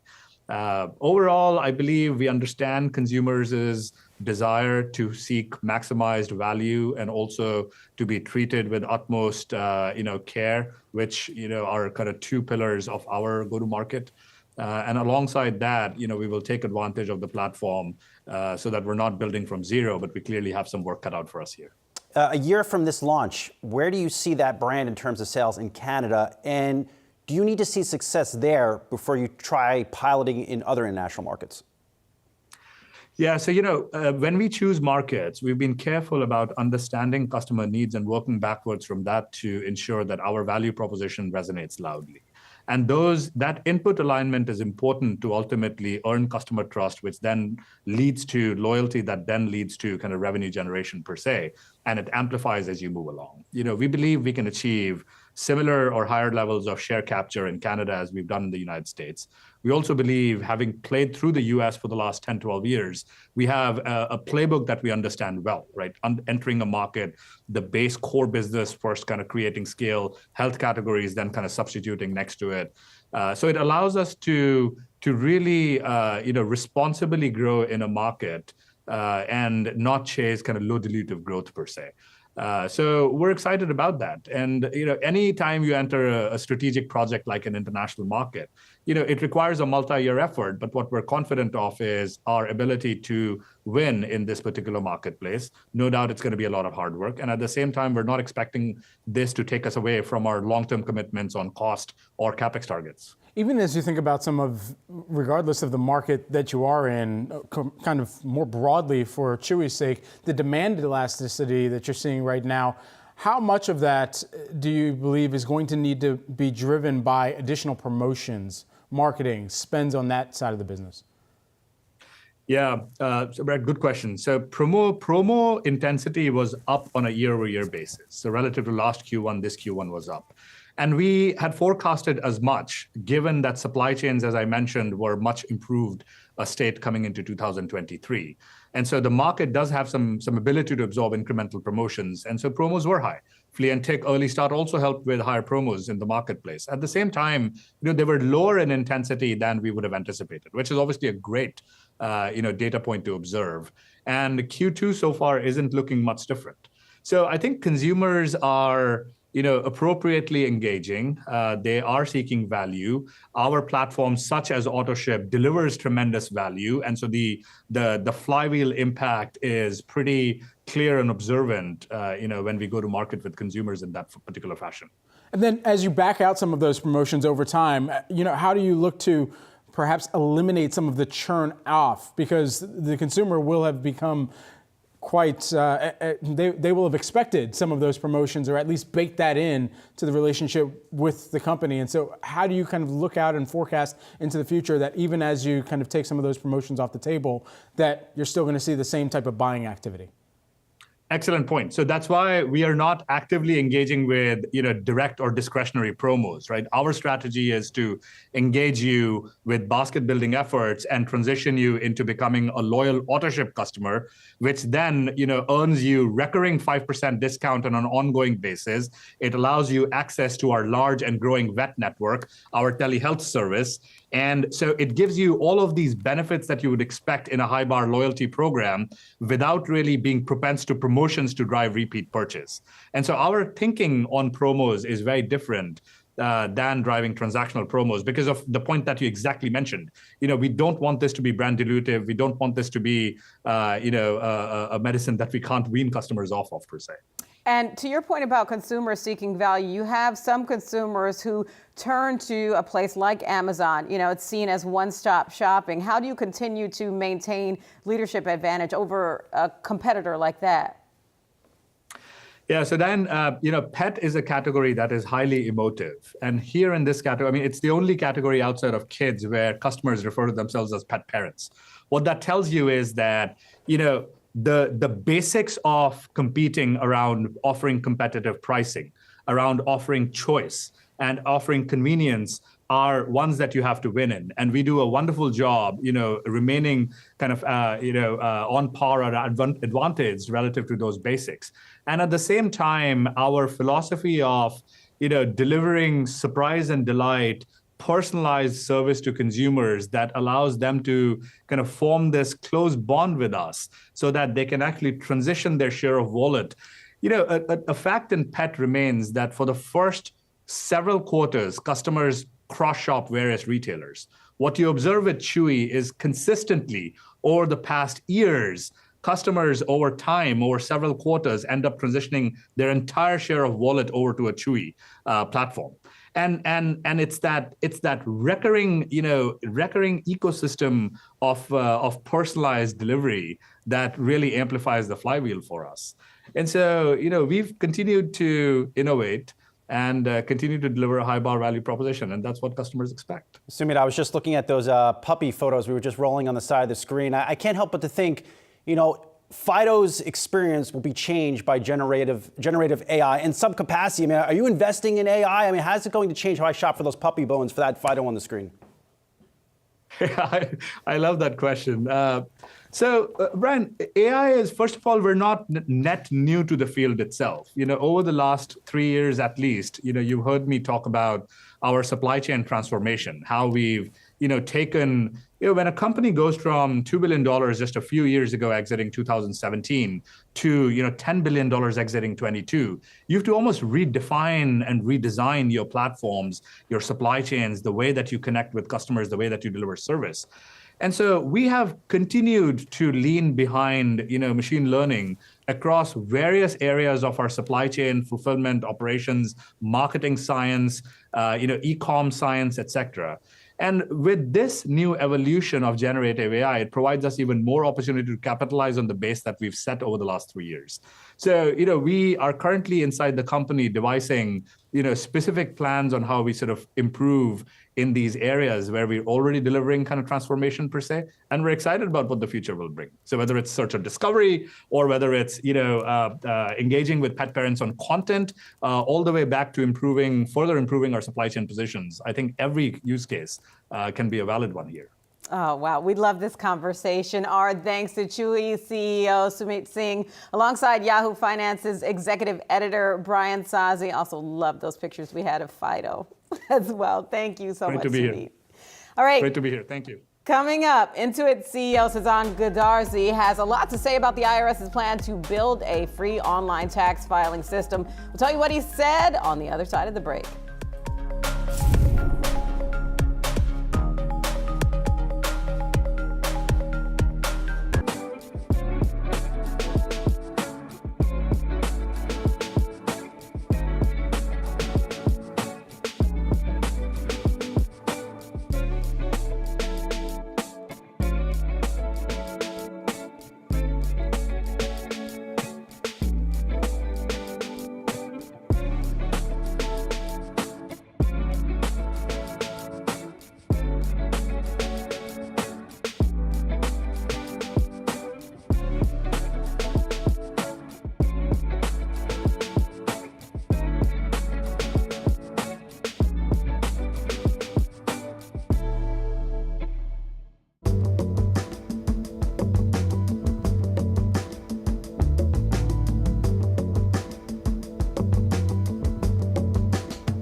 The IRS is getting ready to test a new free tax e-filing system. However, Intuit CEO is not a fan. Yahoo Finance's executive editor Brian Sazi and I sat down with Intuit CEO Suzanne Godarzi on Tuesday to discuss why the executive thinks a new tax e-filing system from the government is not, quote, a great use of taxpayer money.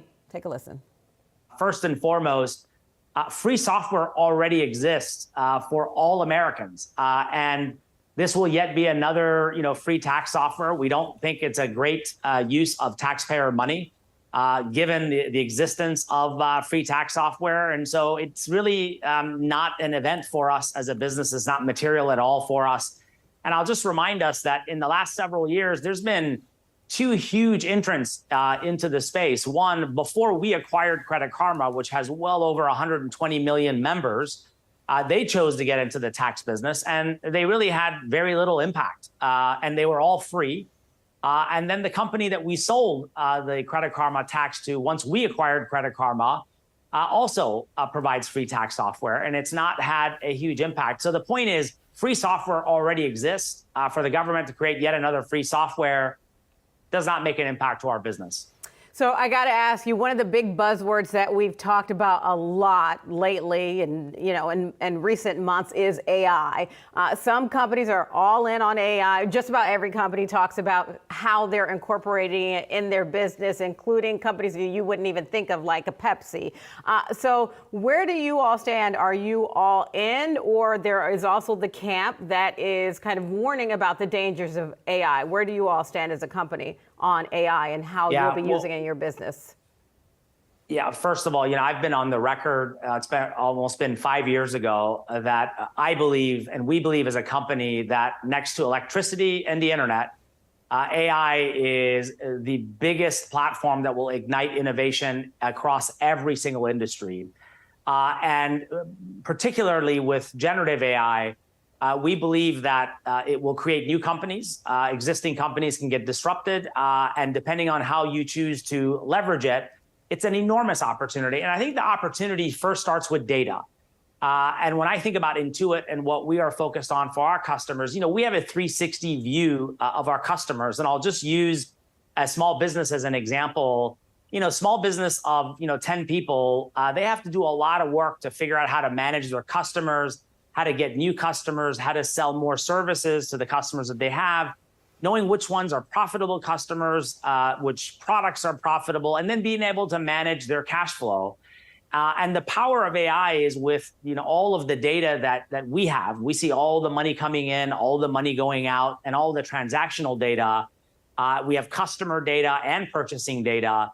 We're actually able to automate what a small business needs to do today by helping put marketing campaigns together for them that they can edit, confirm, and have it run, and have it help them understand how did that campaign produce results? Where is there an opportunity to produce better results? To be able to understand how to manage their cash flow, to get access to capital when needed. And with data and with AI, you really have the opportunity to be the platform that fuels the success of small businesses. And the same thing holds true for consumers. So we are huge believers of AI, particularly knowledge engineering, machine learning, and now generative AI.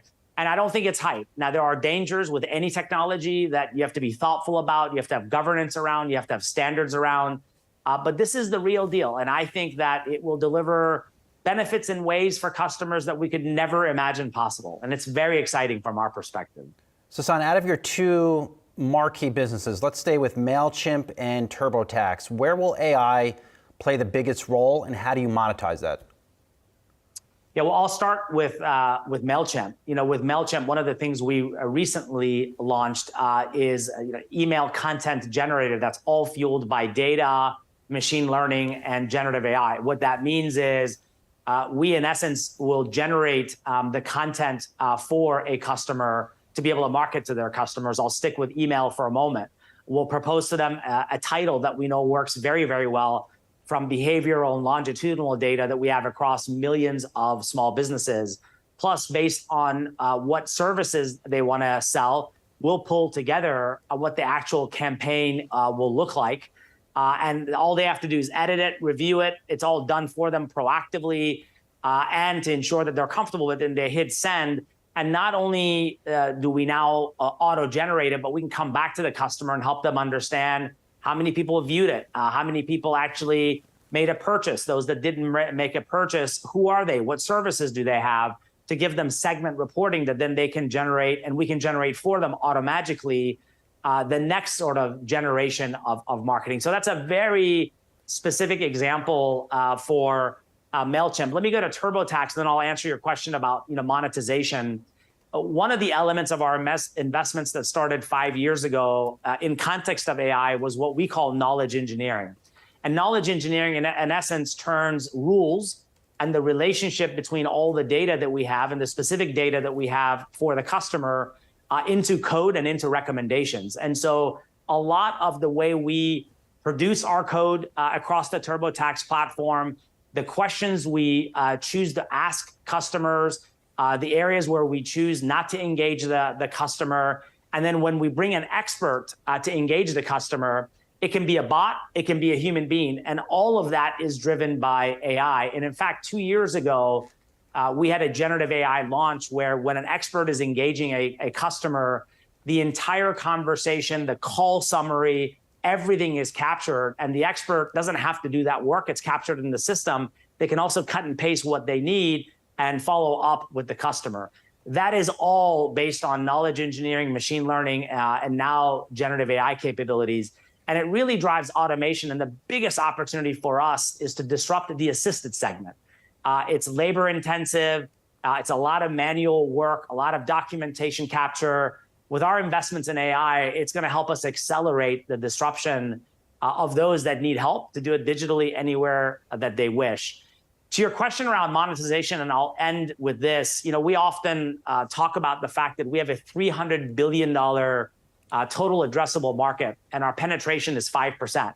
And although our company has been growing double digits, it's what excites us about the next 10 years. Now, why is penetration so hard? You're dealing with people's money, right? You're trying to help a small business grow their customers, manage their cash flow. You're trying to help a consumer, save money, get out of debt, get their taxes done. And when it comes to money, people are fearful of, are they doing it right? Are they confident in their decisions? And for us, all of our AI investments over the last 5+ years, and now our acceleration with generative AI, actually helps us make things more personalized, more humanized, more engaging. That therefore allows us to penetrate at an accelerated rate, which results in growth for the company. So we see it as a disruption to accelerate penetration and to disrupt the mid-market and the up-market that we're focused on serving. We don't see it as we'll monetize generative AI only and some customers don't get it. We see it as a fuel for our entire platform. And that was Intuit CEO Cezanne Goodarzi. Coming up on the other side of this short break, after a brutal month of May for media stocks, what can investors expect in June? We'll discuss that next.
It was a brutal month of May for media stocks, from weaker earnings to a writer's strike that plagues the industry. But can investors expect any type of turnaround in June? Well, Yahoo Finance's Alexandra Canal joins us now.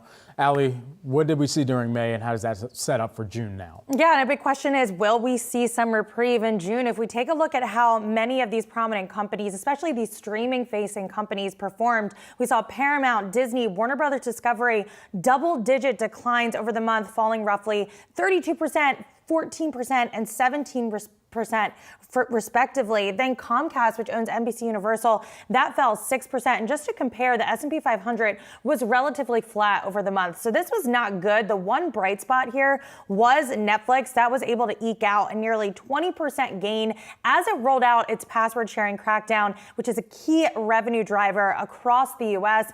and beyond. We also saw some positive data surrounding its ad-supported tier last month. But even Netflix, which has been the perceived leader in the streaming wars, it's going to battle a lot of noise moving forward, especially when it comes to potential churn, subscribers leaving the service due to that crackdown. And that's something that all of these companies are really facing right now. We've seen a ton of layoffs, business restructurings in the name of profitability. Along with that, content spending has slowed, with MoffettNathanson predicting a flattening in 2023, which we have seen across the board. Netflix has been one of the most notorious spenders in the streaming wars, but even they said their content spending is going to be flat year over year at around $17 billion. They are reportedly looking to cut costs in other areas, with the Wall Street Journal saying that they are looking to slash overall spending by about $300 million. Still, I do want to call out this one chart from FactSet, which shows that even though Netflix might be pulling back on spending a little bit, it's still one of the only services to offer just a ton of content. That is upcoming summer releases. We see Netflix at a whopping 45 new releases this summer. In second place is Disney at 21. So really, I don't think it's a total coincidence that Netflix has been the only streaming giant to really outperform for the month of May heading into the summer season due to that content spend, but really a lot of risks overall for many of these media companies. Not just a streaming giant just outperforming in general, because you compare that to a legacy company like a Paramount, which continues to struggle and has had to, do some consolidation. I mean, they got rid of MTV News. I never thought I would see that happen. I mean, look at that share price now. I mean, sure, it's up today, but down from some serious highs that it saw once upon a time. Speaking of the larger landscape of media companies, we know they're still grappling with the writers' strike, and there is the potential for another strike, right? So there are certainly some headwinds. Is there any reason to be bullish or about media companies? Yeah, you're absolutely right. On the writer strike, many of these leaders have said, look, we have enough content banked to weather this storm for now, but the longer it goes on, the more it could potentially impact the bottom line. That being said, I do think there are reasons to be bullish, but investors are going to have to be really patient. A big driver here is advertising. That's something that I think a lot of investors are really optimistic about, these ad-supported tiers driving profitability. I also think you're going to see a lot more bundling, which we've already seen in the market with Paramount Plus and Showtime, that combination, the HBO Max and Discovery Plus combo. And then even Disney said it's going to be folding Hulu content into Disney Plus to eventually offer a one-app experience there. And that drives further customer value. So analysts have by and large said they believe all these initiatives, all these restructurings, everything that they're doing right now is going to pay off, but down the line. So I've seen a lot of analysts telling their clients to really stay on the sidelines for some of these companies right now until they reach that streaming profitability. But again, just a big TBD heading into the summer. Exactly. A lot to keep tabs on there. Yahoo Finance's Allie Canal keeping track of all of it. Everyone, coming up on the other side, well, Salesforce, they are taking a hit today despite revenue rising 11%. Rochelle Akufo will speak with an analyst from RBC Capital in the next hour. You do not want to miss it.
Welcome to Yahoo Finance. It's 11 a.m. on the East Coast, 8 a.m. on the West. I'm Rochelle Akufo. Here's a look at what I'm watching this morning. It's all change again. The market switches its bets for the Fed's June rate decision. The majority call now for a pause at this month's meeting. This as we get more signs of a resilient labor market from fresh ADP data. We'll tie up the threads ahead of Jobs Day. And moving to the upper chamber, the bipartisan debt limit deal heads to the Senate after passing the House 314 votes to 117. The legislation has been touted as a victory by both President Biden and the House Speaker. But is it really? We'll ask our panel next. And the pet economy churns on. Chewy stocks soaring after results show a surprise profit. But once again, discretionary spending softness arises as a key concern. We'll speak with an analyst on the robustness of that sector. But first, let's check in on the major indices an hour and a half into the trading day. Quite the turnaround here. We see now the Dow in positive territory, though ever so slightly, up about 24 points. The S&P 500, they're also reaching for daylight, up about 0.4% on the day. The tech-heavy Nasdaq also up about 0.5% there, seeing some optimism at least at the potential of that debt limit deal being reached. Let's also check in on the Treasury market as well. Up slightly there, 0.8% there for the 5-year, the shortest term there. The 10-year up 0.8% and the longer term 30-year, down 0.8% and the 30-year down 0.5% as well. Well, the House has passed President Biden and House Speaker Kevin McCarthy's bipartisan bill to raise the government's debt ceiling as the so-called X date fast approaches. Well, now the bill heads to the Senate, although an exact date for the vote hasn't been set yet. Let's bring in former Governor of Vermont, Howard Dean, and Maya McGinnis, President of the Committee for a Responsible Federal Budget. A big welcome to you both. So first, I want to start with you, Howard, because a lot of people were saying, look, if neither side is happy, that's the sign of a good deal. But what are your thoughts on this deal, at least that has gone so far through the House? I have to say, I think Biden has been absolutely masterful, and I have to give a lot more credit to Speaker McCarthy than I was willing to give him when he got elected. What they did is cut the legs out from under the right wing, and the Democrats, most of them, cooperated. So I think it's a big win financially for the country, but it's also a big win politically for both McCarthy and Biden. And Maya, do you agree? I know both sides did have to make some concessions here. I mean, we're still deferring the federal debt limit for 2 years, but that came alongside some caps and some policy changes on things like student loan debt, SNAP benefits, cuts to IRS funding. What are your thoughts on the deal? So I am a big fan of the deal and quite impressed with what they were able to come up with. I think there are two big issues here. The first is this is the first time in over a decade that we've had a budget framework or deal that actually made the fiscal situation better, not worse. We have been adding on more and more to the debt, which is why we're currently in such a dangerous fiscal position. Second, there was a bipartisan bill that did something hard instead of easy. And the art of compromise came back through this bill. And I think I agree with the governor that the leadership that was exhibited on both sides here was really quite masterful in that they compromised, but still stayed true to some of the more important values that each side held. That's how politics is supposed to work. And so we are nowhere close to done on what needs to get done. But if this is the first step in moving towards more bipartisan efforts on fiscal policy, that would be a tremendous achievement. And Governor, we know that Speaker McCarthy had spoken about, this being a real test for him, even as he was, vying for that speaker position, knowing that that debt limit was going to be hanging over his head. Do you think this is a sign then of perhaps more bipartisanship, or was this sort of one of those deals that just had to be done to just avoid default and not necessarily a sign of things to come? I think well, of course, I'm always an optimist, but I think it's a real sign of hopefulness. And I give Hakeem Jeffries a lot of credit as well. I'm sure Biden leaned on the House. I mean, I would have had a hard time voting for this had I been a House member, but it was the right thing to do. And there was plenty of things as a Democrat that I didn't like in the bill.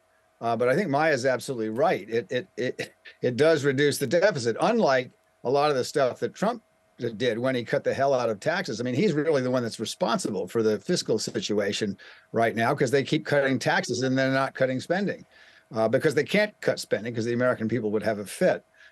So I think this is a big win for the moderates in this country, and we haven't seen a win like that for a while. Indeed, and Maya, when you look at some of the estimations here from the Congressional Budget Office, estimating the deal would cut federal spending by over $1.5 trillion over a decade. Now, we know that we've avoided default. What are some of the other budgetary issues that did get sort of, as the can was kicked down the road, that people should be aware of? Yeah, so the main issues are that in this deal, which will save $1 trillion or possibly more, which would be really, again, a good step. It doesn't get us where we need, but it's such an important shift in direction. But this only put a very small portion of the budget on the table. It was only looking at savings in domestic discretionary. That is a fraction of the budget. What we need to do next is we need to, and I think this should be done through a commission because it's so difficult and the political process is so partisan and polarized right now. We need to put everything on the table. We need to acknowledge the fact that both Social Security and Medicare are headed towards insolvency in a decade. And if we don't make changes, people who depend on them will be harmed. We need to acknowledge that we're going to have to raise taxes and figure out the best way to raise further revenues. We need to look at the defense budget, which wasn't part of this. Everything needs to be on the table. And I would also say the other thing we need to include in a commission, which I hope they will appoint, a bipartisan, bicameral commission, I think we need to reform the debt ceiling. Not get rid of it completely because it is the only thing that forces us to assess the fiscal situation and make needed improvements from time to time. But we need to replace it with something that doesn't have the threat of default. We need to have triggers and things that create action forcing moments, but not ones that would be absolute chaos, because having seen how close people were willing to get to default, we can't go through this again. And Governor, is there an appetite for these sorts of reforms in some of your colleagues that you're speaking to in the DNC? Absolutely. Well, I'm not in the DNC anymore, but no, there's no appetite for this at all. This is hard, and politicians don't like to do things that are hard. I agree very much with Maya on the commission, even though it won't have any teeth and they'll ignore it, but it will give people some cover to do the things that have to be done. She's absolutely right about Social Security. And the problem is if we wait too long, it'll be really, really a difficult situation to fix. I have to say I'd probably be at the barricades in France, but Macron did exactly the right thing, and his people will thank him for it long after he's out of office. And that's the problem with politics in this country now, which is just taking a big step in the right direction with this bill and this process. But for a long time, people were so uncooperative and unhelpful that they let the country go to hell, and we can't afford to do that anymore. And the path back is moderation and reason and compromise and doing things you really don't want to do in return for having the other side do some things you really don't want to do. And that's why I'm a big fan of this deal, even though I certainly don't like all of it either. So then, Maya, for people, we know how investors are reacting because at least we can see that in the markets. But for everyday people who are sort of seeing these headlines about some of these cuts, some of these caps and this deal going through, how should they expect perhaps their finances to be affected in the coming months? Well, overall, this is... I'm sorry, go ahead. Sorry, go ahead. Sorry. This is certainly a plus for the overall country in that it's going to help start to shift the direction we're moving in to start stabilizing the debt. It would take about $8 trillion in savings to stabilize the debt. This is going to be $1, possibly $2 trillion. So there's obviously a lot more to do. But the closer we get to that, the stronger it makes our economy, both in the medium and long term, in terms of interest rates won't go up as high. There'll be less pressure on inflation, but it also makes us stronger from a geopolitical perspective and our national security. And so while I think what you'll see is attacks on both sides saying you didn't get enough spending cuts or you got these terrible spending cuts, and both sides will try to portray it badly as we see in politics, the truth is there isn't a tremendous amount of sacrifice in this package. There's nothing close to what it would actually take to address the debt. It's baby steps. But there is a very positive macro effect, both in the economy and our role in the world. Remember, countries were looking at the U.S. rolling their eyes, saying, what are you doing? You can't get along and you're talking about defaulting. This deal is the kind of thing that actually can reassure the countries that look to the U.S. that we are, in the end, able to do the right thing. And the leadership that was exhibited here is reassuring. And Governor, same question to you, because obviously people are looking at the unemployment rate. They're looking at perhaps the U.S. standing, in international markets with this, coming up right up against it with all this brinkmanship here. How do you think this plays out for the economy? I think it's not enough, as Maya said. I think we're going to have to do more, and we're going to have to do things that liberals do want to do and things that they don't want to do. And we're going to have to do a lot of things that the right wingers don't want. But, you know, there are reasonable conservatives, and a whole bunch of them on the Republican side just voted for this. There are also, unfortunately, a whole lot of incredibly unreasonable people, a lot of whom are running for president on the Republican side. But if we could just bring back the civil discussion between conservatives and liberals about what's essential and how do we run a fiscally responsible country, I think we could get somewhere. And I have to say, again, I'll close this out, repeat myself. So McCarthy has really surprised me with this, and to the good. And I think Biden, who I have not been particularly close to, there are many other presidents I've been closer to than Joe Biden, I think he has done a masterful job. He may lack charisma, but he has done something that not many presidents have been able to do in the last 15 years. Bipartisanship at its finest, at least, especially on something as considerably as important as this to the economy. A big thank you to you both, former Governor of Vermont Howard Dean and Maya McGuinness, President of the Committee for a Responsible Federal Budget. Thank you for weighing in. Thank you for your time this morning. Thank you. Thank you. Well, artificial intelligence software developer C3 AI reported its fourth quarter earnings after the bell on Wednesday. Despite beating expectations on the top and bottom lines, shares are plummeting, down about 12% at the moment. That's after the company's full-year revenue outlook came in shy of Wall Street estimates. Yahoo Finance's tech editor Dan Howley is here to weigh in on that. So, Dan, what stood out to you most in the company's quarterly earnings? Yeah, I think, look, they beat on the top and bottom line. It's really got to do with the guidance going forward. And you know, I think that people are looking at NVIDIA, how they really kind of blew up with their forward-looking guidance for the next quarter and the year, and said, well, then every company's got to blow up like that if they're dealing with AI. And I think, you know, when you look at what C3 AI said, they said 2024 they're expecting between $295 and $320 million in revenue. Analysts were looking for $321 million for the full year. And, you know, the stock just got hammered from there. It's just basically, at one point it was down 13% shortly after the earnings announcement. Right now it's down almost 13% again. And then, you know, just take a look, though, at how it's performed over the year so far. Year to date, at least as of before their earnings yesterday, they were up 252%. Right now, they're up 211%. NVIDIA, as of yesterday, they were up 162%. So these guys have just outdone NVIDIA year to date, not obviously full year, but yeah, you could see NVIDIA up 168%.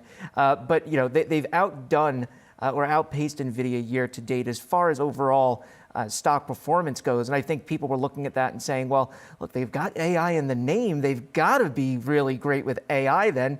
And then the guidance comes in lighter and people start freaking out. So I think this comes down to people playing the AI hype card really, really hard.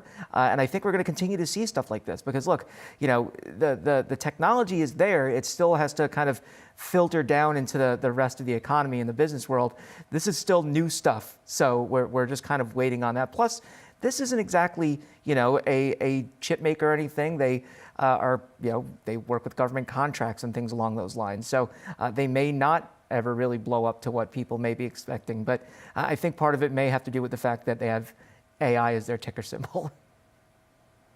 I mean, it certainly helps. And I mean, Dan, you have a lot of investors eager to play in the AI space, perhaps sort of seeing these names with AI in it, not really sure what to do. But then what if you can't afford to invest in NVIDIA? What do you think the next play for AI is? Yeah, there's a number out there right now. And just to throw two names out there, we have Marvell and we also have Broadcom. Those are two companies I think that a lot of people look at and say, okay, these are AI plays. They have AI capabilities. They're also, you know, outside of AI, they have their own other offerings. Obviously, Broadcom made big news talking about providing chips to Apple or technology to Apple for 5G technology and things like that. But these are companies that either offer different types of switches that are required for connecting different AI systems or custom AI chips to big providers like a Google. Marvell is having its, Google is using one of Marvell's chips to power some of its technologies on the AI side. So there's still other companies out there that are capable of doing this. We've had Qualcomm talking up AI a lot, ARM talking up AI a lot. So there are certainly businesses out there that aren't NVIDIA. NVIDIA just happens to be the one that's invested so heavily over the years, and they are a GPU maker, and just so happens that GPUs are great at AI, and so that's why they're really crushing it. Other companies, though, still out there in the AI space. All right, so still opportunities to be had if you know where to look. Thank you so much, Yahoo Finance tech editor Dan Howley. Thanks again. All right, taking a look now at Okta shares tumbling this morning. The company reported $518 million in revenue. That's a 24.8% increase year over year, which beat Wall Street's expectations. The company also emphasized its record operating cash flow of $129 million and free cash flow of $124 million. So why is the stock taking a dive? Well, in a statement, Okta CEO Todd McKinnon said that while the company is well positioned for growth in the technology sector, investors should note of increasing macroeconomic headwinds and that they were most notable in new business across SMB and enterprise, stock being punished as a result. All right, coming up, the future of JP Morgan. CEO Jamie Dimon said he's considering running for public office in an interview with Bloomberg. So who could replace the exec and lead one of the most influential investment banks in the world? We'll debate on the other side of this break.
Now let's talk Succession. No, not that one, though that is my favorite.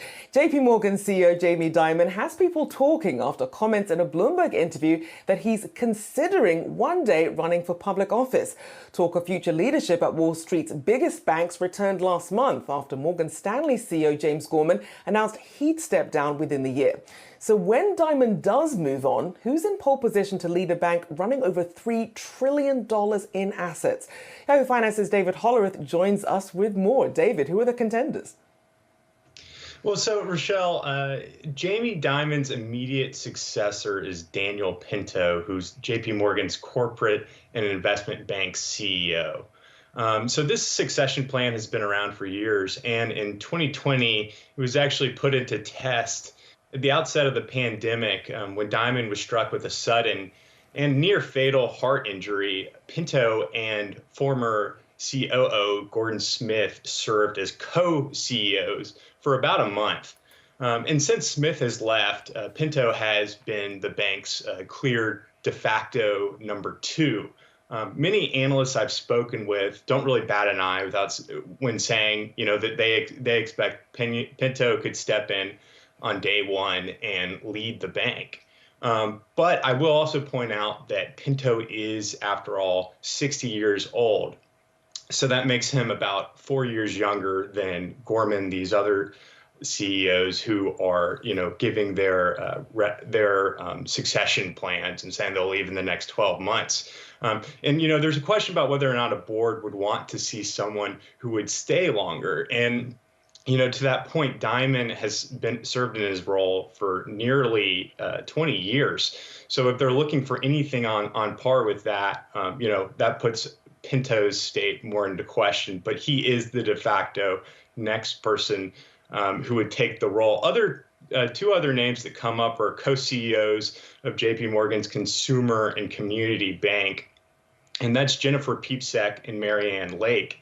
Both of them are in their mid-50s and have spent 20 years or more working for JP Morgan and Chase. And they both served in a variety of different roles in the bank, including both at different times as CFOs. But again, we've got to point out just how big of shoes this successor would be filling. Dimon's he's not only the largest CEO of the largest bank in the U.S., but he's also looked to as sort of, kind of the de facto spokesperson for the U.S. banking sector, especially in recent months. So then when you think of big shoes to fill, billionaire hedge fund manager Bill Ackman has called on Dimon to run for president. So big shoes there, potentially. What's the story there? Yeah, there's a little bit of cognitive dissonance, I'll point out, in the media yesterday, just in terms of stories about Jamie Dimon. Ackman came out on Twitter giving a glowing endorsement for Dimon to run for president. And this, of course, came after the Bloomberg interview in which he had mentioned that the thought to run for public office had crossed his mind. Dimon frequently talks about, loving the U.S. and being a patriot. But, I think the other thing to point out is that the deposition that Dimon gave in this, court case that has been sort of broiling for months between JP Morgan and the British Virgin Islands and also victims of Jeffrey Epstein about the bank's relationship banking Jeffrey Epstein has come out yesterday. And in the deposition, which took place last Friday, it was hours long. In the transcript, basically, lawyers were grilling Dimon about whether or not he was aware of the fact that JP Morgan kept him as a client for 7 years after he was charged as a child sex offender. And Dimon said no, effectively. But to see those two things in place, you have to wonder about the concept. And Dimon, for his part, has never really said anything, at least in this cycle, about having presidential aspirations.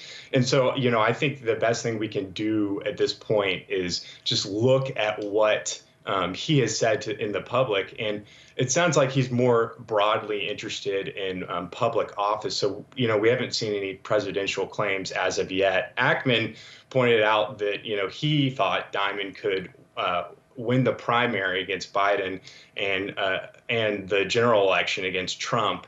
And, I think Rick Newman had a really good take about this yesterday, which is just that, the American public doesn't typically like bankers, despite, in markets coverage, bankers being sort of like the top, some of the top players that we cover and talk about. As far back as 2012, Diamond came up in sort of the running for who might succeed the Treasury Secretary under President Obama. And in that scenario, it was, bankers looked more toxic than ever due to the great financial crisis. And he ultimately did not take that role, despite Warren Buffett endorsing him. So I think that, I'd take a step back and just point out in the broader context of sort of how, bankers have not had so much success in recent years as attracting attention from the American public. And it does seem like he would potentially have the backing of some big names, but it's interesting that he at least is considering the idea of public office. Great breakdown there for us, Dave Hollerith. Thanks so much. Well, the framing of the Fed's plans are changing again. The market has switched bets for the Fed's June rate decision. The majority call is now for a pause at this month's meeting. The move comes after Governor Philip Jefferson, seen as something of a proxy for Chair Jay Powell, said skipping an increase would give policymakers time to assess the data. Rate hike bets slumped around 35% in the aftermath of those comments. Joining us now is Cleo Curry, UBS Wealth Management Vice President. Thank you so much for joining us this morning. So I want to get your take here then on what are now the estimates for the Fed's action going from here. Is a pause and a wait and see perhaps the best move at this point? Sure. What we're seeing essentially is that there has been an increase on the Fed potentially hiking. Prior to last month, the markets were pricing in a near zero percentage of the Fed actually taking a stance and hiking. And those numbers have been increasing week by week. I would say at this point, the market is pricing in a near 30 to 40% chance that the Fed may hike. So at this point, I would say it is up for the Fed's decision. There is no clear direction as to what they will do. They've been hiking for much of 2022, all the way up from 0 to 5.25. So the market would like to see the Fed take a break and allow investors in the economy to allow some of what they've done to price in. But it's important to remember, investors to remember that the target is 2%. That's the Fed's goal. We're at around 4.9 at inflation. And until we get closer to 2, the Fed will use their measures to get that inflation rate back down. So time will tell, of course, as to whether they pause or hike. But I will say there's a good debate on either side of that equation at this point. And obviously the different factors sort of playing in here, sort of still seeing some of the repercussions from some of the banking fallout. Then, of course, you have the debt ceiling crisis that also had markets in something of a holding pattern here. What do you think is going to be the next catalyst? Good question. I will say this. It has been encouraging that the House passed the debt ceiling bill over to the Senate, which I believe will ultimately pass. That's great. One of the things that remains true is that the markets price in worries and fears. And so I believe that we will get through this debt ceiling debate. The bill will pass over the coming days, and then the markets will continue to move on to the next headline news, which is we have a slowing economy that we're anticipating. We have sticky inflation, meaning it's not coming down in a straight line. So I believe between inflation and recession, once we get through this debt ceiling discussion, those are going to be the next things that are priced into the market, and investors will be listening for opportunities as to how to position their portfolios based on, number one, how the Fed chooses to react to the hikes in the coming weeks. And then also what we're also seeing in the labor market is a strong labor force at this point.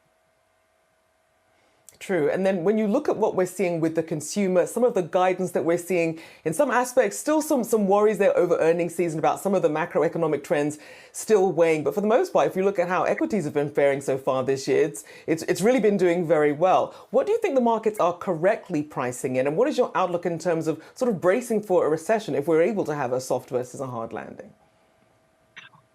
The markets have been incredibly resilient this year. And it is important to be insightful as to what's driven those returns. The vast majority of the returns in the S&P have been driven by 7 mega tech companies. And so I do believe that it's important to be cautious within the tech space, and being cautious means selective.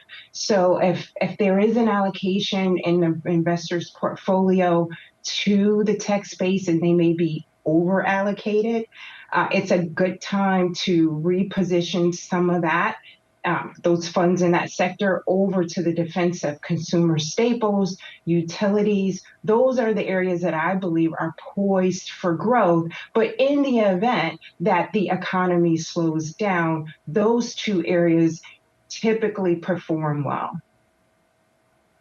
So these opportunities there for people to be well positioned for this volatility. A big appreciation there. Thank you for joining me this morning. Cleo Curry, UBS Wealth Management VP. Thank you for your time. All right, coming up, Salesforce investors weren't too impressed with the company's quarter despite an 11% jump in revenue. We'll speak with an analyst from RBC Capital next.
Welcome back. Let's get to Yahoo Finance's Jared Blickery for the latest market action. Hey, Jared. Yes, we can see stocks firmly in the green now. Even the Dow, the laggard, is caught up as in the green for about 1/3%. Nasdaq over double that, up 0.8%.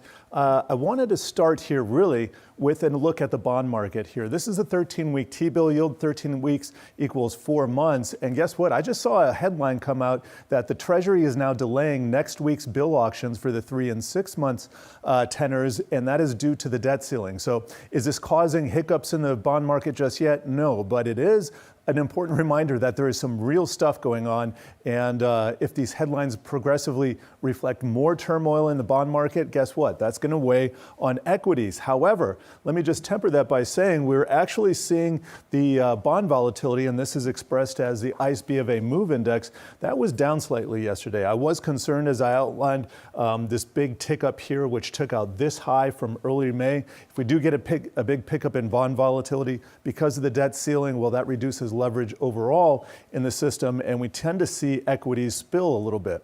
What I also like about the bullish setup for today is the US dollar index is now backing off of this high here. Now, if it continues to move down, that's going to relieve a lot of pressure that was formerly on everything from commodities to EM to to domestic multinationals, et cetera. So that is a release valve as well. Here is the sector action for today. Energy in the forefront, that's up 1.4%, followed by materials, industrials, financials, communication services. All of those outperforming. To the downside, we got utilities and staples. And before I go, just a quick comment on the reports we got this morning. ISM looking weak. Global manufacturing across the world just kind of pointing towards recession. However, that could be months, if not a year away. So we look at the green today and celebrate, right? Indeed, indeed. Jared Blickery there for us. Thank you for that breakdown. Well, taking a look at shares of Salesforce under pressure today after the software company saw its slowest pace of growth in 13 years as cloud spending took a hit amid economic uncertainty. Despite an 11% rise in revenue year over year, its 36% jump in capital expenditures took the spotlight. Rishi Jaluria, RBC Capital Markets software equity analyst, joins us now for a deeper dive into those earnings. Good to see you here, Rishi. So, do you think the stock is being unfairly punished at the moment based on this earnings report and the guidance? Yeah, and great to be here. Thanks so much for having me. Look, I think that this was a pretty down the line type of quarter. We saw some upside on margins, and they raised their margins guidance for the year and talked a good game on profitability and generative AI. And we can definitely talk about the generative AI initiatives. I think there's some exciting stuff there. But growth, kind of came in a little bit soft. It did beat consensus by a very narrow margin. They're talking about 10% growth in backlog looking forward to next quarter. And so I think there's just kind of some fears of macro slowdown hitting this. I would also point out the stock was up more than 65% since the beginning of the year. So I'm not surprised that any signs of softness against this high bar could lead to a little bit of profit taking. So, I wouldn't necessarily say this is unfairly punished given the outperformance of the stock so far this year. And that context certainly important given where it's been so far this year. Do you want to talk about AI? Obviously, we knew that was coming up on a lot of earnings calls. Not seeing Salesforce benefit as much as some of these other AI darlings. Talk about why they're not really seeing that same sort of bump. Yeah, I think it's because we still need to see their strategy fleshed out, right? With Microsoft, it's very obvious, and they have obviously the OpenAI investment and a ton of product investments. You also have a lot of investors that are looking for quote pure play AI plays, and unfortunately, sometimes they're investing in companies that aren't really AI companies, like Palantir, which has doubled over the past month and is not an AI company in our view. Salesforce, we think, can be a beneficiary of this. They have the relationships, they have the data. There are a lot of use cases. And I really like what Mark Benioff was talking about on the call yesterday in terms of new use cases, in terms of the GPT trust layer. And they are actually going to hold a separate user conference and day around AI in about 2 weeks time frame. So look forward to learning a lot more. But I think Salesforce is well positioned to benefit from this. And if we like their strategy and the products are resonating with customers, we do think there could be additional upside potentially if they have kind of the right strategy, right product market fit. So what do you think investors will really be looking for then when it comes to AI strategy, sort of putting some meat on the bones, if you will? What do you think they're going to be looking for that's really going to help them get a sense of how Salesforce is going to be positioned with this AI space? I think there's three things that any investor should be looking for when they're thinking about, is this company really going to benefit from generative AI or not? And do they have the right strategy or not? I think number one is, what exactly are they doing with generative AI? What is the actual product? Is it just, paying lip service to the technology, or are they actually re-architecting their solutions around what is, transformational technology like the cloud was 10, 15 years ago. Number two, is this something that customers find a lot of value in? I think that's are really important. And number three, and this is the one that's maybe the most uncertain, but obviously the most important, is monetization, right? Is this something that the company can actually charge for? Can they get additional revenue streams beyond what they're currently getting from having generative AI, or does this become table stakes and it's something that you have to have and you can't actually charge for it? So I think if Salesforce can check off the boxes on all three of those things, then I think that puts them in a good position to benefit.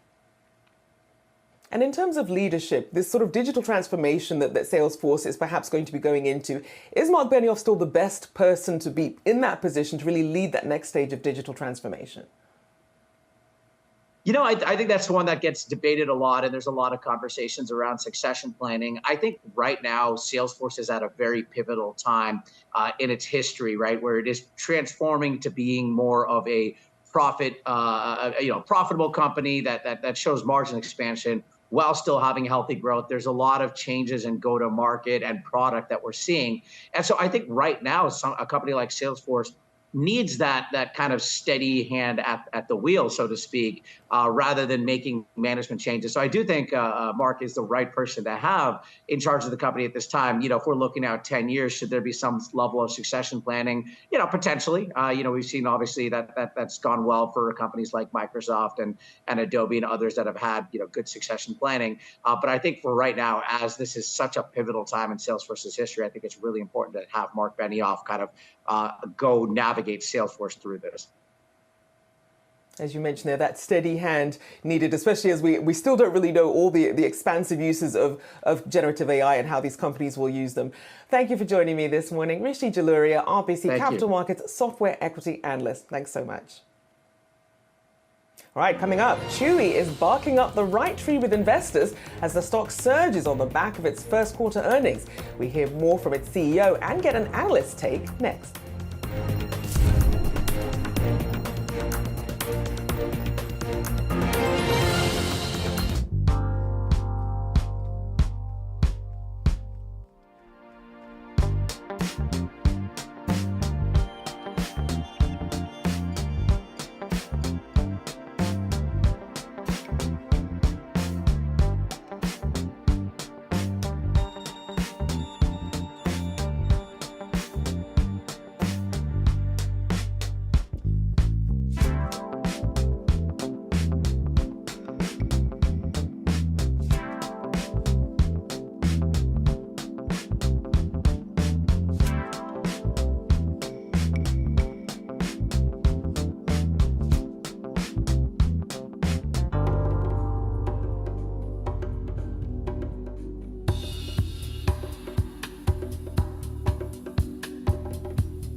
Chewy stock is soaring on its earnings release, reporting a surprise profit of 20 cents a share and topping forecasts for $2.73 billion. You see the stock up there up more than 22%. Now, earlier we spoke with Chewy CEO Sumit Singh. He broke down his thoughts on why pets are still taking precedence in people's lives, even with inflation. Take a listen. It's a proof point pet remains resilient. That's one. And B, Chewy's value proposition continues to resonate loudly. Customer engagement was super strong this quarter, which we were obviously pleased to see. And I think underneath of that, you're seeing a couple of different trends pick up, right? Supply chains have never been better. Our pricing is as sharp and competitive as ever. Our delivery convenience and the way that we approach customers on personalized service, that bar has never been higher. So when you combine all of that, and provide customers this platform that they can engage with, it just drives massive levels of engagement. So we saw that come through in our Autoship levels, where both active customer engagement is up, but also NSPAC for Autoship was up. And then generally speaking, customers engaging with us to build bigger baskets during Q1 was all a prevalent trend. Let's get more on that story with UBS's food retail analyst, Michael Lasser. Thank you for joining me this morning, Michael. So we heard the CEO there talking about customer engagement, but a lot of the concern that we saw from investors was on customer acquisition. What are your thoughts on that dynamic? Our thoughts on that dynamic is that Chewy's still going to have a hard time adding new customers. It's running into the limitations of its total addressable market in the United States. It has 20 million active customers at this point. Our view is that if you haven't signed up for Chewy as a result of a pandemic, as a result of fears about going into retail stores, what is going to drive you to sign up for an online-only experience at this point? If you are going to sign up, it's going to be very expensive for Chewy to harvest those customers. So we still have a healthy dose of skepticism on this stock at this point. And I mean, as we look at the title of the UBS note, is the doggy bowl half full or half empty? So what is the case for it being half full? Case for it being half full is, to Smit's point, they grew NSPAC or sales per active customer nicely in the quarter. A good portion of that is just inflation, given how fast prices are rising for consumable items like pet food. Chewy's benefiting right now from passing along some of those price increases to its customers. In addition, it's benefiting from attaching more products like flea and tick. That tends to be seasonal, but still, they're doing a really good job on that front. The other thing that Chewy is showing good progress on is they're leveraging some of their fulfillment costs. As customers add additional items into the basket, Chewy's able to leverage the fixed costs of already sending that package to that customer. So each additional item comes at a higher profit rate, and we're seeing that come through its P&L. So those two factors would be supportive of the bull case at this right now, and would indicate that the bowl is half full. And on the half empty side, I mean, obviously this is a competitive space. You have the pet companies, but then you also have your companies like Amazon, your other one-stop shop where you can get your pet food along with your other items all in one place. How is Chewy positioned first within the pet market itself and then against some of these other e-commerce giants?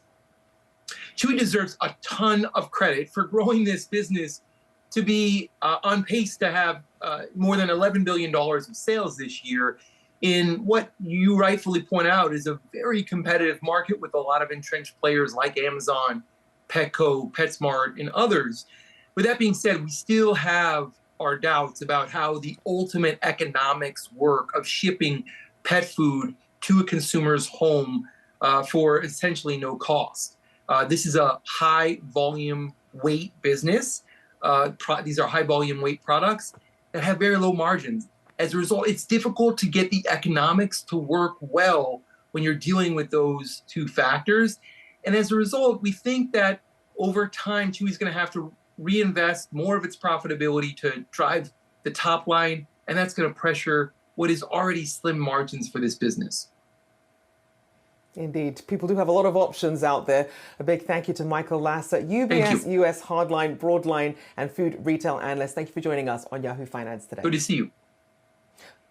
All right, coming up, we've got more market coverage, and Yahoo Finance's Rick Newman joins us to discuss the details in the debt ceiling deal that might go unnoticed. Stay with us.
The debt ceiling deal got through the House vote on Wednesday and now faces the Senate for approval. The details of the deal, including 2-year spending caps, cuts in IRS funds, extending the debt limit until 2025, are well known. However, there's a lot more nuance to this deal than some might think. Joining us now is Yahoo Finance's Rick Newman to break it all down for us. So, Rick, what might people be missing here? Well, the good news, obviously, is that we're not going to have any kind of default where the Treasury cannot pay its bills, assuming this gets through the Senate, which looks relatively easy compared with getting it through the House. But guess what? This is going to have basically no meaningful impact on reducing future annual deficits or the total amount of federal debt, which is now about $31.5 trillion. Those numbers are just going to keep going up. We're going to have more debt, more debt, more debt going into the future. And this is going to do absolutely nothing, really, to change the long-term trajectory of the federal debt. So what kind of deal is this?